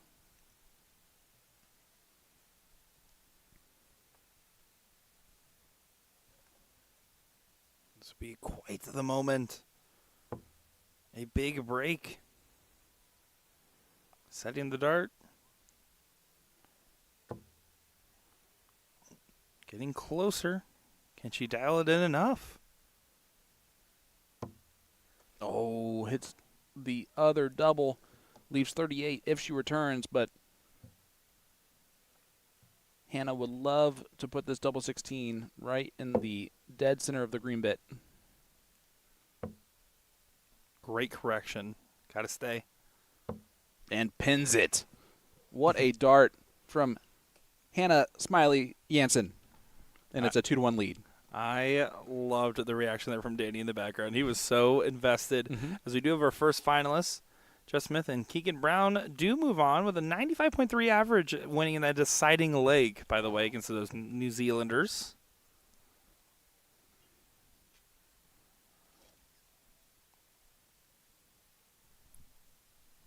Don't expect anything less out of those PDC superstars from the past. Self-proclaimed.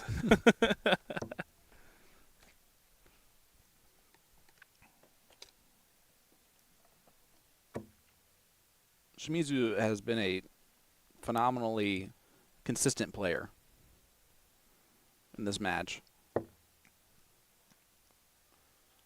Nancy's been a good scorer. When she's finding the range, it's usually right where it needs to be.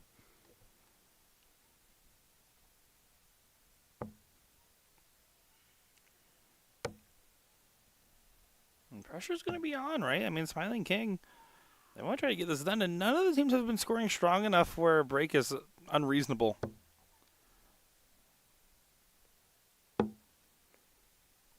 Second dart, Hannah pins the bullseye.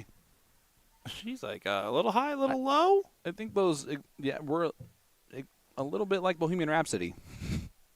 That is exactly what it felt like, too. Those darts are going anywhere the wind blows. I wouldn't say that nothing really matters here, Sean. To you or overall? To me. All right, this is as far as we're going. Well, that's the end of the song, so yep, it sure is. 38 scored there from Shimizu. Nancy trying to find the treble bed. Reminder, folks, 2 matches left to go for our stream today. The finals of the men's pairs, or the open pairs, and the women's pairs. The throw has been slowly taken away.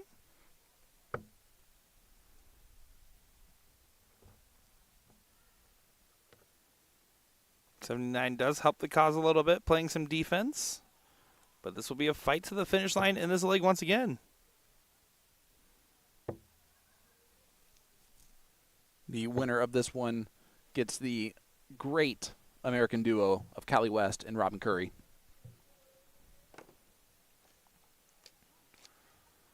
That is a pretty strong duo. Wes and Curry accidentally bumped into me this morning on their way into the gift shop when I was walking out with my energy drink of some kind, and we didn't make eye contact with each other. They immediately went to apologize for bumping into me and then said, "Oh, never mind, it's you." Yep, that's about right for Callie and Robin, who are super sweet, but if they know you, they know you. Yeah.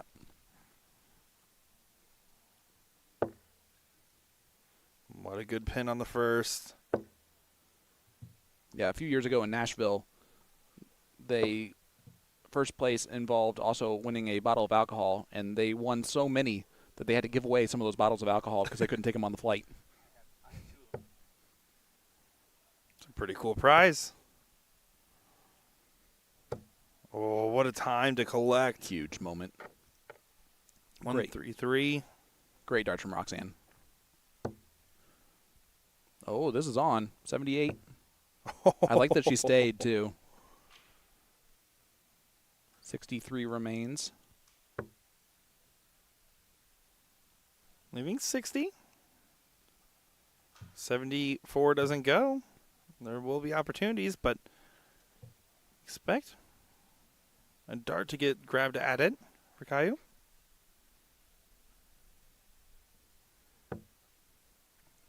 .33 scored. 41 left.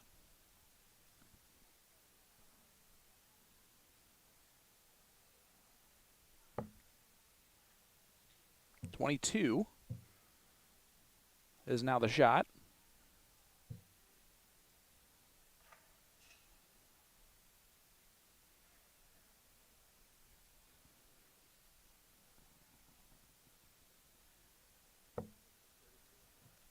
Was it 32?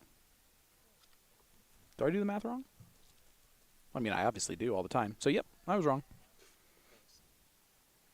My spotter even believed me.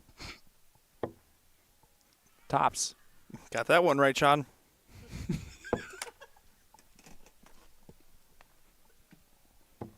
And does not go. Unfortunate ricochet on the last dart there.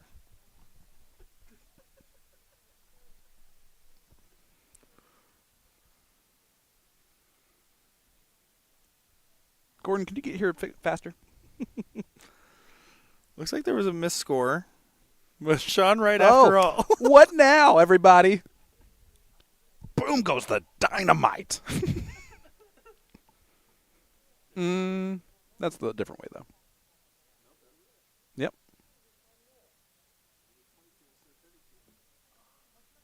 Thank you, chat. I appreciate all your kind words right now that I know are happening. It was the lack of confidence for me, Sean. I had confidence until she shot the wrong shot, and then Will was like, yep, thanks a lot.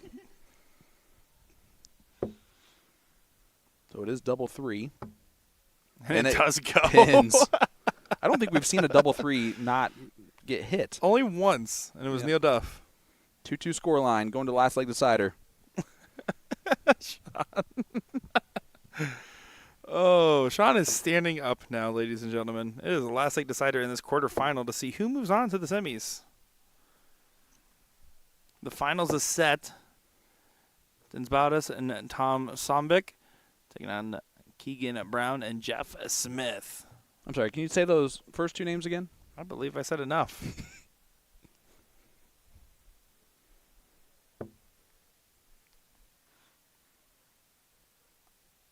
Only 30 scored on the start there from King. Shimizu going to do much better than that.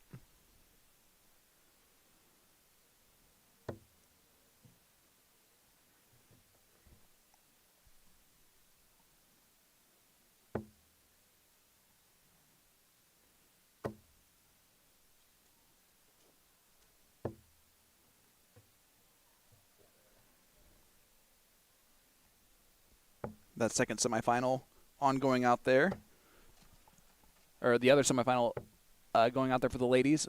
Gemma Hayter and Steph Clark, Eve Watson, and Lorraine Hyde.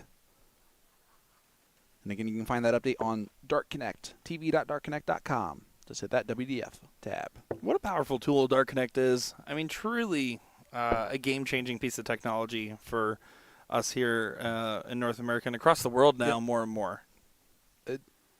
I would argue that it's why there are a lot of Japanese players here this weekend or this week. It's brought a lot of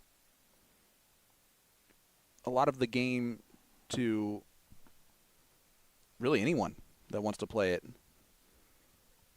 and watch along with their friends and their fellow loved ones.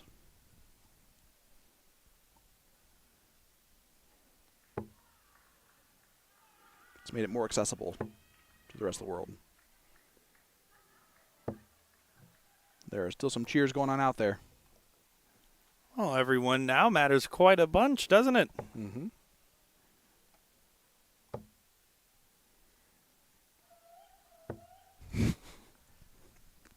Some of the cheers are better than others out there. No, that's just the sound a dart makes when it goes into a dartboard. That is not what it does. There are still some. Did someone let in a bird? Big last find. Nancy needed it. It is now back to neck and neck. The throw is still effectively taken away. It is that duo of Eve Watson and Lorraine Hyde. First to the final. Robin Curry and Callie Wester are awaiting the winner of this one. Still can go either way. But Shimizu and Van Tassel are going to have the first look at a checkout.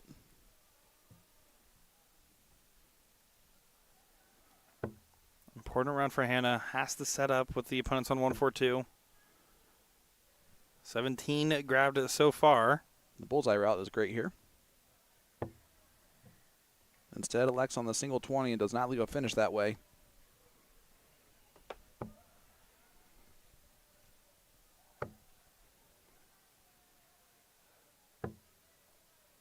And what a great last two darts to make up for the first one. from Roxanne. Yeah. Good work for her. She does not have to put on the red light. It's a green light for 40 on the return. Yeah, match starts will be incoming.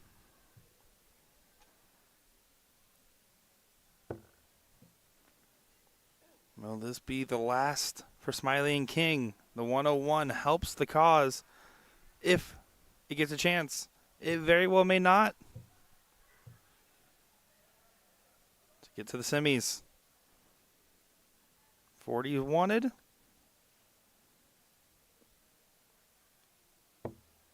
Oh, and that is not the dart you wanted to throw there. Now 35 left. Going to have to split it. Does so. 32 for the match.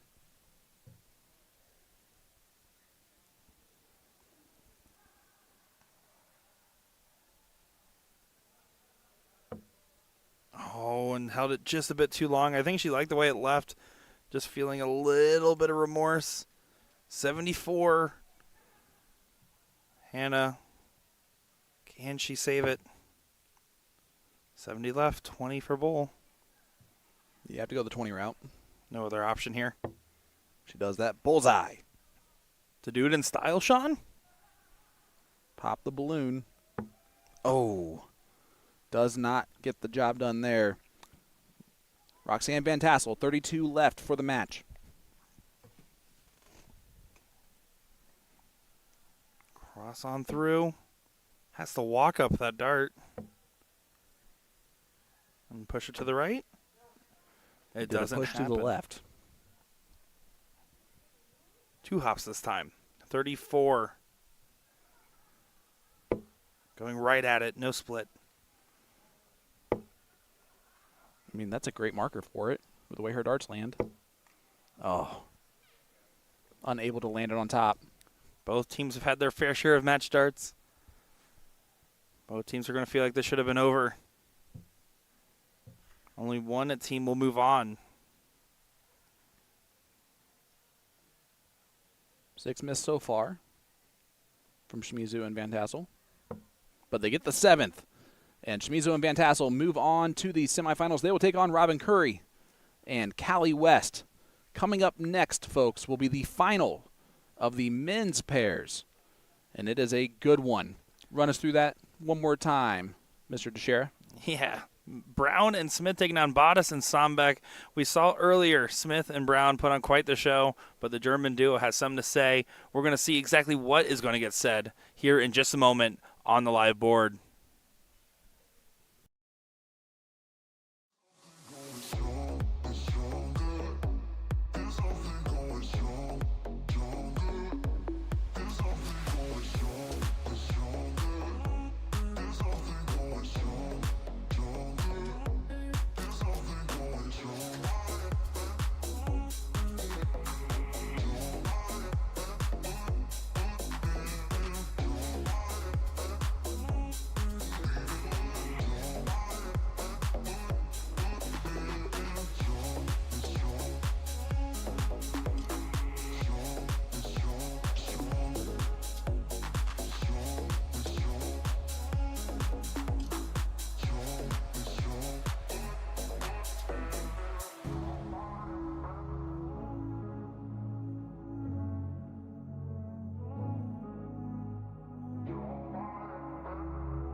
Will be Tom to throw first. Game on.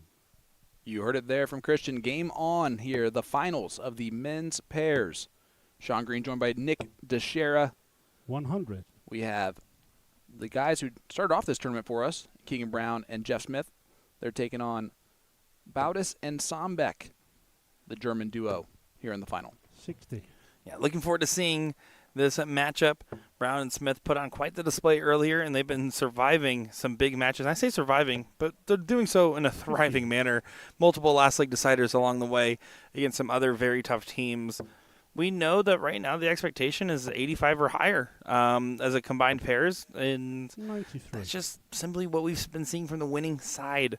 That being said, we saw Tom yesterday on the stream, and he's going to want to try to rally, put up a strong performance. Him and Baudis together got here for a reason, didn't they, Sean? Yeah, absolutely. They're both very talented players. The talent level of Keegan Brown and Jeff Smith when they're on is going to be really tough to beat. And based on the road to get to this point that Jeff Smith and Keegan Brown 84. took, they're definitely in fine form, defeating the New Zealanders in the semifinal. And then, of course, earlier we saw them defeat Kevin Luke and Dustin Holt out there in the main 99. four. So they've gone through some potential buzzsaws in the process. 93. Buzzsaws indeed. It is going to be a slightly extended runway with this best of 7 format. Race to 4. 59.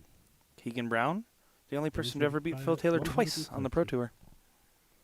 I still think that he can't possibly be the only one that's done it twice. That's what he said.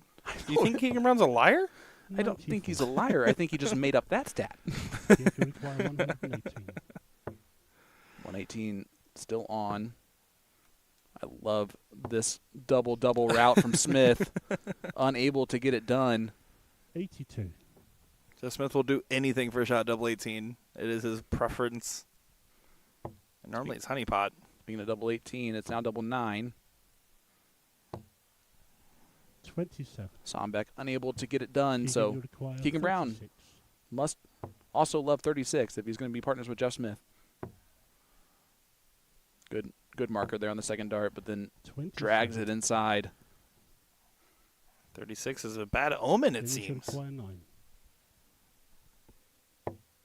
Dennis looking for double 2 and finds double 17 instead. So If you require 9. 9 playing 9. Yeah, just kind of giving away this one. Both sides are. Finish on the But first leg. If Brown and Smith getting a break on a leg that was more darts than they would have expected. And it's a break of throw from the Germans, too. So second leg is Keegan. Brown and Go Smith first, game on. going first. And look at this. Both of them are Americans now. They brought up the American flag. So yay. That is how the math works. I do like it. I like that we just get the pick sometimes. We now know what a 41. Canadian and an Englishman make. Listen, if you play enough darts here in the States, we just claim you for a bit. Love you, Paul Lim. Yep. 40. Yes, the first person to hit a 9-darter at the World Championships was an American. Thank you very much. Mm-hmm. His name is a Singapore Slinger, but that's not important.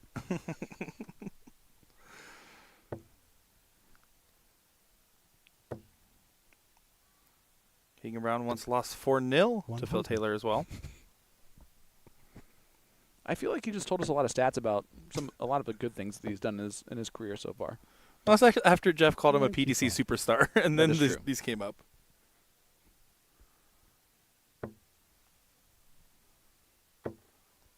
Jeff did say that 59. it has been a fine partnership between him and Keegan.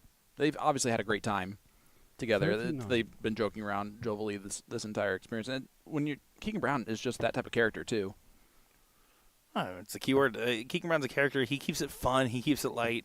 Jeff 100. never is too serious, but is always trying his hardest. Yeah. That pairing together was naturally meant to be well as far as a chemistry point of view. It just happens that Keegan remembered he's a dart player too. Well, and they both do kind of the same thing. they're both a little bit more 85. easygoing off the dart line, but they are both competitors and serious competitors when they're on that oche. Oh, certainly. 82 remaining for Smith, and he stays right there for double 11 and finds the 142 checkout. An amazing hole to throw. The 164 never had an opportunity. Keegan giving him some props. And third leg is Tom to throw first. His opponents, too, giving him props for that 142 checkout. Yeah, the German duo wearing the pink Unups jersey. 100. I believe it's a team. I didn't ask. I meant to, and I forgot. Well, that's a 180 from Keegan Brown. Not the first time we've seen him start off a leg with a 180 either. And Nope. this is a pairs event. You could almost see a wry smile there from Derek. 41. Or from Dennis, excuse me. As he's like, okay, now they're both starting to heat up. We just got a 142 checkout, and now, so they went 6 perfect darts in a row there. I mean, I made it clear when I said 85 average. I mean, we saw a 95 average win in a last leg decider. Match average. And I was still pushed the distance. 45. Only 45 there from Sombeck. And Keegan right back into that treble 20. Keegan Brown, ladies and gentlemen. 180, 180 from Keegan Brown. How about them apples? 81 after 9 from this duo. Keegan Brown's been averaging a 90.63 today, and Jeff Smith an 87.05. 4th and 8th, respectively, in the top 10 averages of this event. Jeff using the bullseye. You know why? Because it leaves 36. 63. 36 is broken right now. I don't think anybody's told these guys this. Everyone's missed it. 18s have been rough on a lot of people today. 78. You do get a free split if you want it. 18. Well, that's the first dart he's missed in this leg. But he hits the second. Almost perfection from Keegan Brown. And it's a 3-0 lead now. They are running the table. This is by far some of the best, like as far as chemistry-wise, doubles play we've seen. The first leg was slow, but Keegan is just not missing. He is doing quite well. I mean, a terrible score of 100 there. Look at his reaction. He was disgusted by it. Well, he threw 8 darts in the last leg and hit 7 of them, exactly where he wanted to.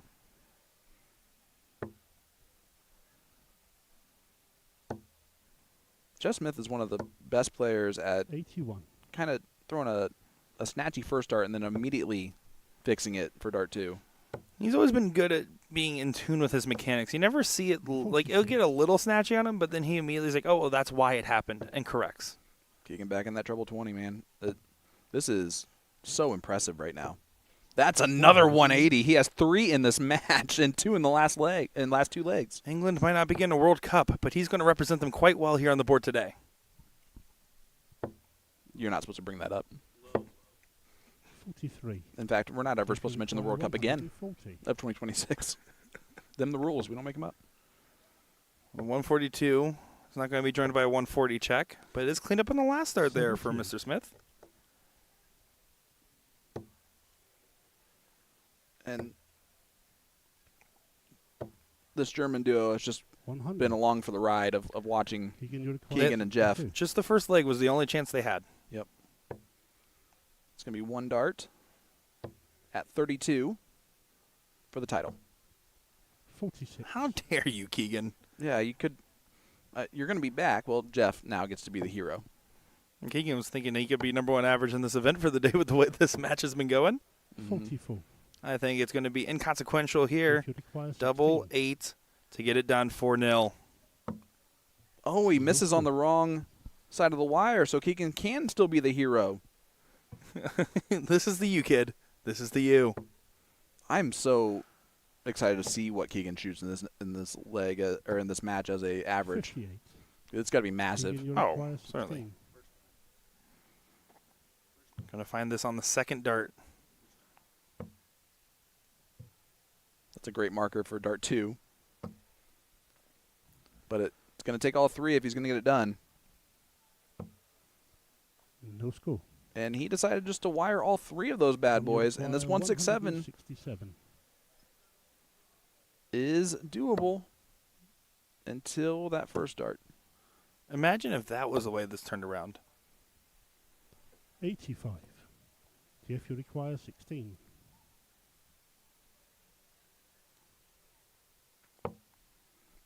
Double four right in his wheelhouse of where he likes to throw anyway. Well, this Oh has gotten my real sloppy goodness. real fast. This was well and done. 22. It's not over. We almost got another leg. You still Keegan, you might, require but 4. Keegan has been so special in this match that you don't see him missing. And he misses into the 17. Tom, you require Wowzer. 20. Zombeck does take it out and gives it a little. Wow. Gives it right back after that one.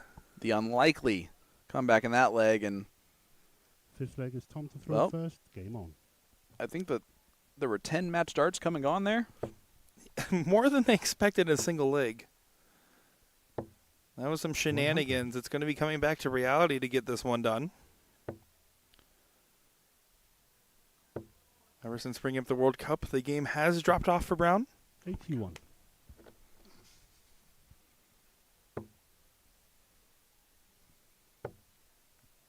This is Nick, by the way, that's saying all those things. I'm Sean, 49. just for the death threats later.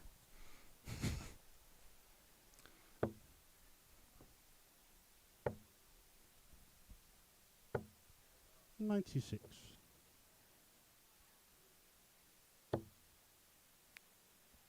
Now the German duo is starting to find some trebles. 140.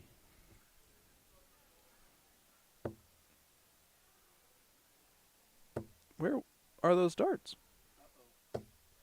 140.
And it does in that bottom corner pocket. Number 20, Jeff Smith 26. and Keegan Brown are the WDF champions World of the Masters men's Pairs Open champions, World Open pairs. Jeff Smith and Keegan Brown. What a way to finish it out there.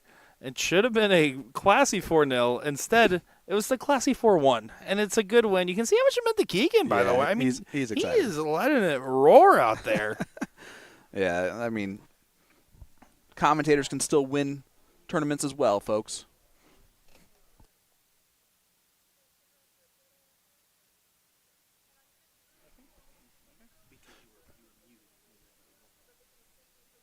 As you can see, Jen's going to talk to them, maybe take some pictures about everything. And while they're doing that in the background, we are going to step away as we get ready for the finals of the women's pairs. We do want to apologize quickly for the board cam malfunction in that last leg. Technology is great when it works, and it's, well, less great when it doesn't. But nothing we can do about that. We made it fix as quickly as we could, and that will do it for that one. We'll be right back with our final match of the evening. Don't go anywhere, folks.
Welcome First back, leg, it's Kyo ladies to and throw gentlemen, first. to Game the on. WDF World Masters here to wrap up this Wednesday evening coverage.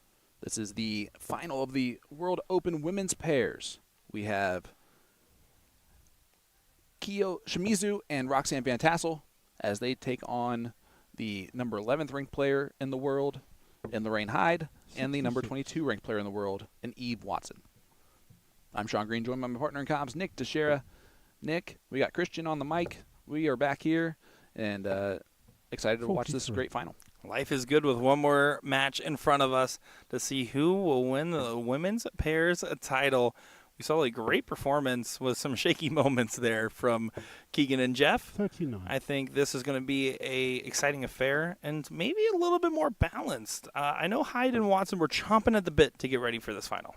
Well, yeah, I mean, they were sitting down for quite a while. They went over and maybe practiced for like five minutes or so before the other match finished up. So they're not, I think, super worried about staying in form. They're already there. Now it's just about doing the job they need to do. We did see Shimizu and Van Tassel win a hard-fought battle against Hannah and her partner earlier in the quarterfinals. 85. Yeah, Eve Watson, a competitor, a fiery player we've seen get results on different USA Darts streams and WDF events in the past. 29. Believe it or not, Eve Watson's favorite game is cricket. Yeah, and she's good at it.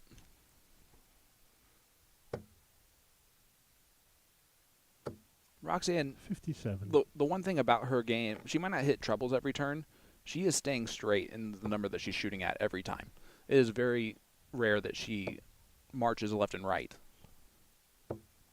92. This is definitely a slower start. 92 does help, of course, correct a little bit, but a slower start than either of these teams probably anticipated, especially Hyde and Watson, right? I mean, great performance coming up into this event. Yeah, how has their averages been in this event so far, Mr. Teixeira? Yeah, well, let me tell you, Mr. Green. Eve Watson, 6 highs on the day at a 65.84. 140. Lorraine Hyde, who is the current World Master champion. Hyde at the 7th highest average. So, yeah, 6th and 7th, 41. 64.84. Roxanne, you require 100. So I'm going to guess they're probably averaging around 64.9. Yeah, I think that would be pretty fair. Good math, Sean. Thank you. Sometimes. Gio at a 58. 62.88 on the day. Van Tassel at a 52.16, so a little bit of the outlier in the bunch. And 100. as a reminder to everybody, the You require 50. averages just tell a story. They might not tell the whole story. And right now, Shimizu should get 2 darts at leg number 1.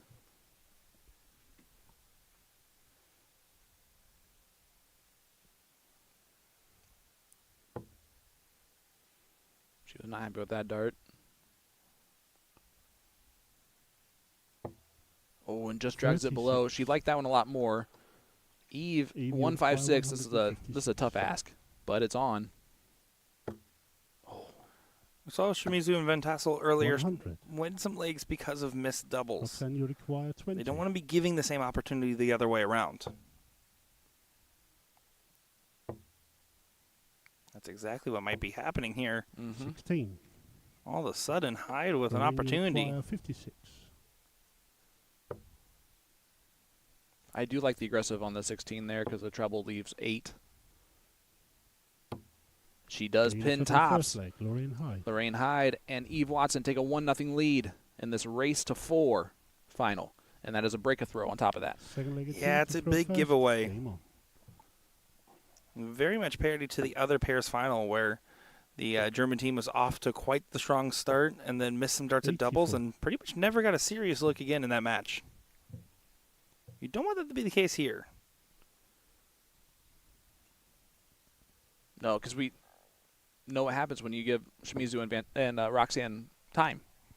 They'll take advantage of it and end up stealing the match from you.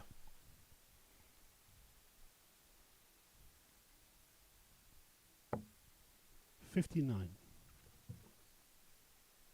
These ladies are obviously not playing slow at any stretch of imagination. They're throwing a very normal rhythm. It just reminds me of the juxtaposition between this and the youth 85. of just how different the pace is. It's like a 2-to-1 pace difference. Well, and use one part of it, but the other part of it is this is a massive find from Roxanne. Oh, knocks no. one out into a single. She lost 40 points on that exchange. 80 floor on that one.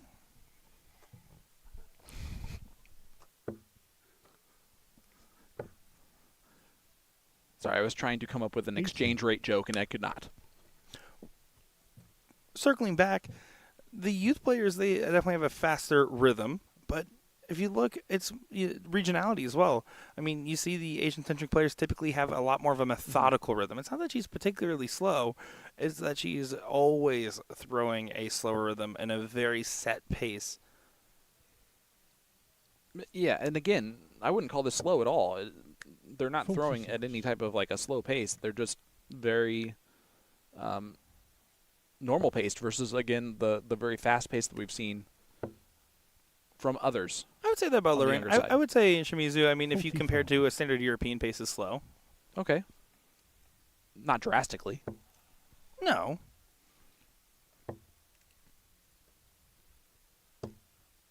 60. To get the first look at a finish, Watson on the setup.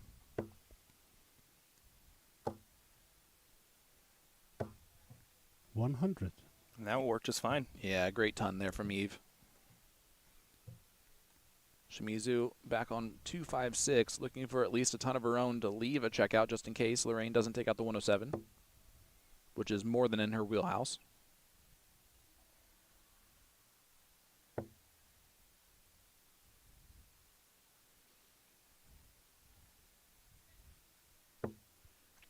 $41. Lorraine, you require 107. Still on, if she wants it to be. 98 left. She did not want it to be. 33. Yeah, you can see the wry smile. Not happy with that visit at the board. It leaves an outside opportunity. Mantassel trying to get back into the mix. 82. Has been shooting very You well in this require match so far. 74.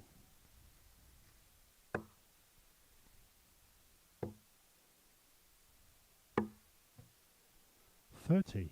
Eve does take the look at the bowl there on the last start. Didn't need to Q, you necessarily. require 133. 133 is a big ask. It is a big ask. I think in the position of the match, you're absolutely right, Sean. But we've been proven wrong a few times in the booth today. Maybe this will be one of them. It will not, but if I want to be proven wrong, it's on those types of things. Not just because you said something correct that I messed up. It's okay. You've gotten some points back since. For a 2-0 lead, 44 is the desired target. Hyde looking for retribution. Options on the route. She went 4 for tops. Already has hit this target once. Pin it in the right corner. Goes right again, but goes a little bit further over. Yeah, you almost heard her give the sigh before the dart actually hit the double one. That's how I throw my darts. Mm-hmm.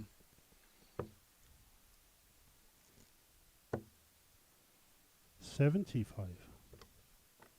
Well, Eve, you require 38. 38 and 14 are the two numbers there, Into but the Eve second leg hits with it Watson. and gives a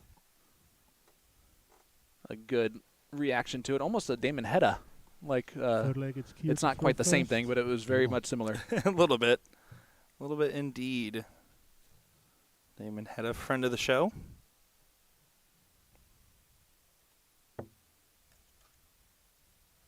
I think it's more like a friend to everybody type of person. Especially the show. Yeah. Damon Hedda once told me a very good piece of advice. He said, if you subscribe to USA Darts, you're cool. 60. Wise words from the Heat. Watson to kick off their turn for leg number 3.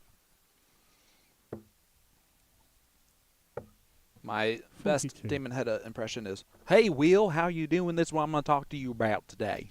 Would you like to hear mine? No. All right, back to the match. Here is Roxanne Van Tassel. 100. Solid 100 on the score. Hyde started picking up the scoring rounds earlier. Seems to be doing so again. She just throws so smooth. Hey, I'm Damon Hedda. 100.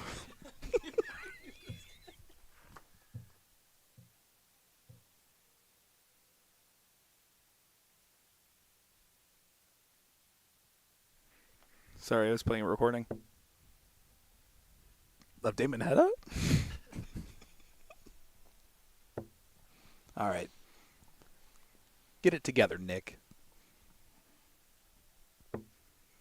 41.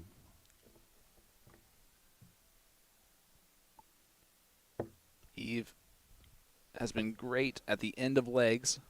Lorraine's done a great job scoring 59. in the early part of the leg, so as a team, they are shooting very well. There's nothing between the averages, but it is a 2-0 lead for Hyde and Watson. Yeah, running a chalk game, 9 darts in, might sound fine on paper, but when you're down 2-0, you're going to be a little worried about the position. I love the nonchalance at which Lorraine throws. 60. Yeah, it's total nonchalance and a little bit chalance here. Shimizu very calculated with her setup. I'd actually, Will, if you could, the next time that Shimizu shoots, if you could do that side profile look, I just want to see what that looks like from the side of just where she actually looks like she aims that 41. first motion. As Eve on 240, just trying to bring it down to a finish. Does not quite 60. do that. One of those moments where a 180 is not good.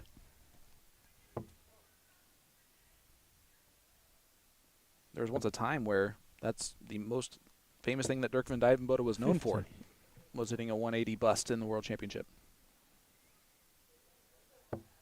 Probably not going to be in the cards after the first dart. Going to be focusing on setting up for the break. 31. Not happy with that setup at all. You require 140. Yeah, I don't blame her for not being happy with it. Keeping parity in the wrong way. Yeah, there's still nothing between them. 149 plays 149, but Shimizu and Van Tassel going first. It's not going to go, but the setup play is so vital right now. Needs a bigger trouble than that one. Finds a bigger trouble than that one. 95. Eve, you require 149. It's a great pressure shot. The throw might get challenged, but it'll require all of it. It's not going to be the 149 today. It is going to be, again, under some heat. Under Wow. massive pressure after the first start from Eve Watson. 54. Amazing play from Watson. Tops to get the first leg on the board. Does go in two. Third leg. Roxanne Van Tassel. And Roxanne Van Tassel pins it. Made that look easy. A 23-dart hold of throw. 2-1 Fourth leg is Eve to throw lead first. still for Lorraine and Eve. 93.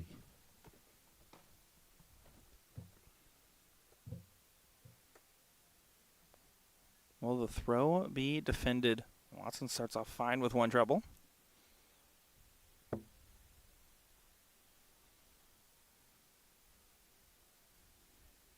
Do you like Hyde keeping the composure? This is what you should be doing waiting for your throw.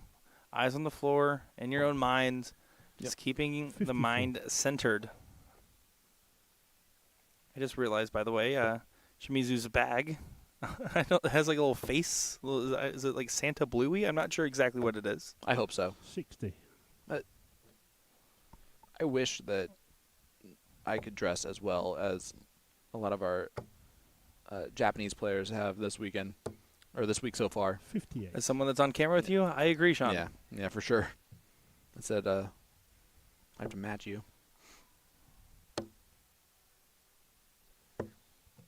52.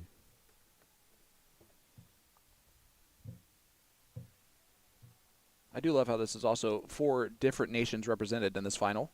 Shimizu of Japan playing with Roxanne of Canada, And then Lorraine Hyde, Scotland. And Eve Watson is from Wales.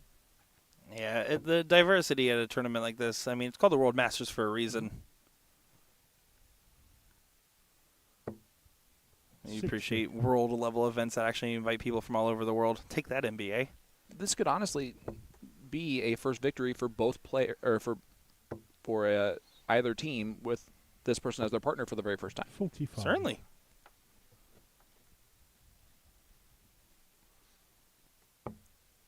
Especially with these big international travel events, you're forced to usually try playing with new people, or vice versa. Hey, I'm only going if you're going because I need someone to split the Airbnb with. Then again, you don't need to worry about that here in Las Vegas, the Rio. Great prices. It's been wonderful on the remodeled side of this resort, and the players have been loving it. I know we have been as well. I mean, what a great place. You got the Penn and Teller Theater that we passed. They have a show in an hour. Yeah, and Chris Lim is on it once again. No, I'm just kidding. He should be after making the semifinals of the World Masters.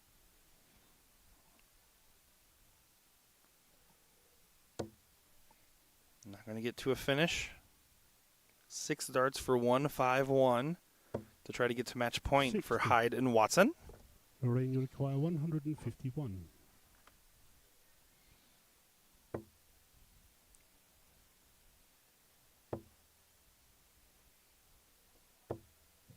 $45. 45 feels a little underwhelming with what you had envisioned.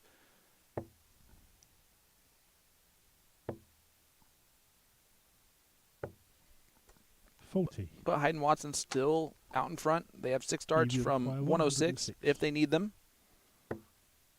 Eve might not need them at all. Tops. Almost 86. goes. Again, she has been almost deadly on this finishing. She's at least getting a look almost every time. Oh, I mean, it's a valiant effort. The execution on that last dart, nothing wrong with it.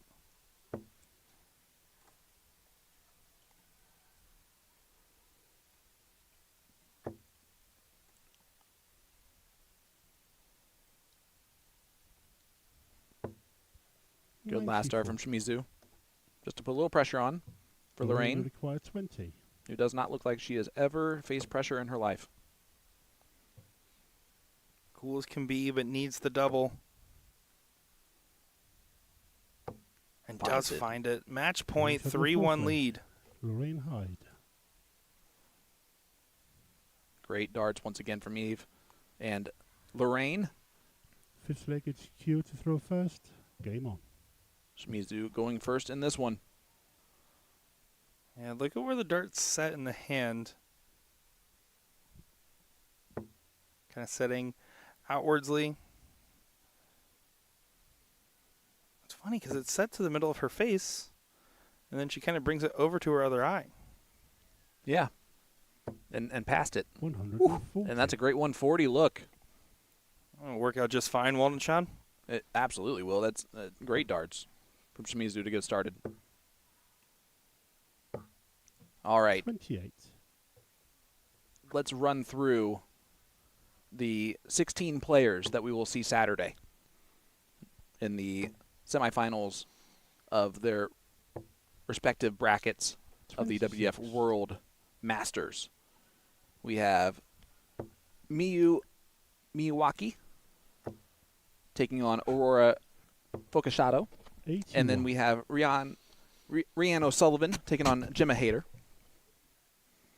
They're laughing at my pronunciations. Appreciate that.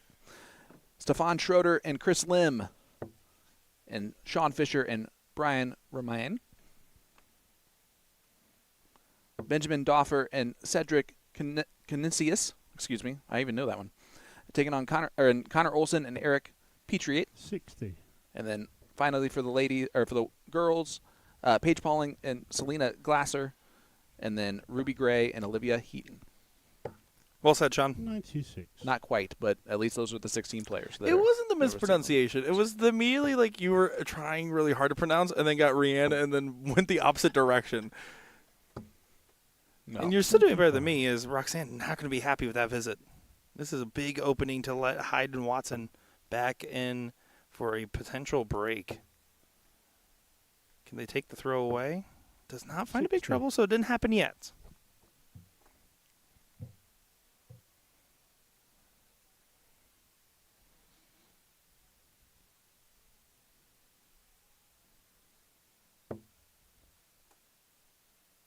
Shimizu has been much better in this leg overall. The 140 start, and she's finding the treble once again.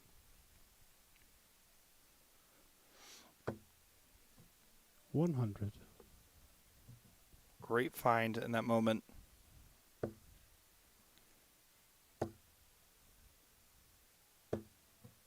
$81.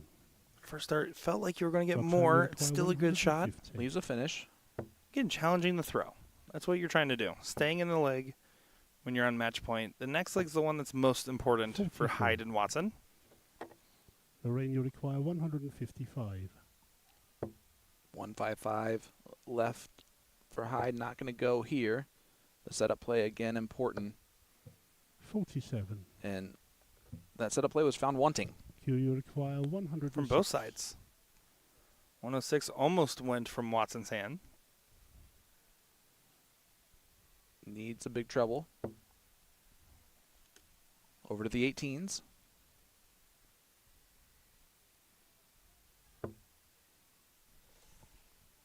Drags it low. 68 remains. Going to go back over the 20s most likely. Does do that.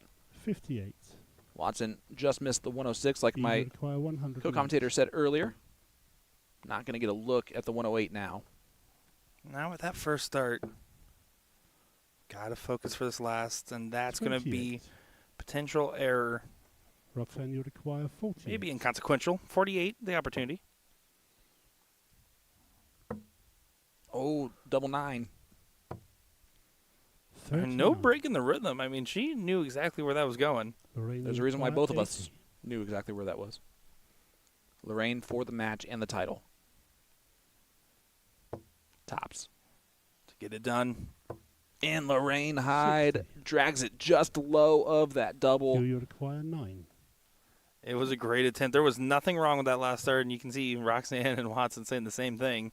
Oh, Not out of the water yet. 1 for double 4. one is in.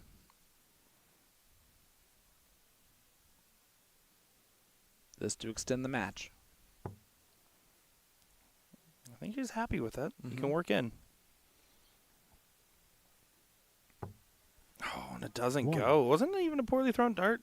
Caught the flight a Q, little you bit funny. require 20. Eve Watson has all the confidence in the world of hitting this, and she does Game. first start, and Shot. there is the match and the 2026. title for WDF Lorraine Hyde World and Masters. Eve Watson. Ladies, Congratulations to them, and congratulations on pair second place champions, Lorraine Hyde and Eve for Roxanne Watson. and Sumiku. Wonderful done. Shimizu, excuse me. Yeah, it was absolutely a great performance all around, but Watson and Hyde looked like favorites on paper, and they were favorites on the day with how they played. But, I mean, again, what a heartful run that we saw there from the Japanese and Canadian duo. And what a great day of action we've had here over in the booth today, didn't we? Yeah, absolutely. It was a great day. Tomorrow we'll be back in action at 11 a.m. local time. That'll do it for us at USA Darts Productions. Huh? Tomorrow's our cricket day, and I'm looking forward to seeing Eve Watson's favorite game be played all day long. Cricket shenanigans with international players. It's always a fun time. My money is on us having a great time with you guys as well. Make sure to follow along for all the updates, and we'll be seeing you 11 a.m. tomorrow for more coverage.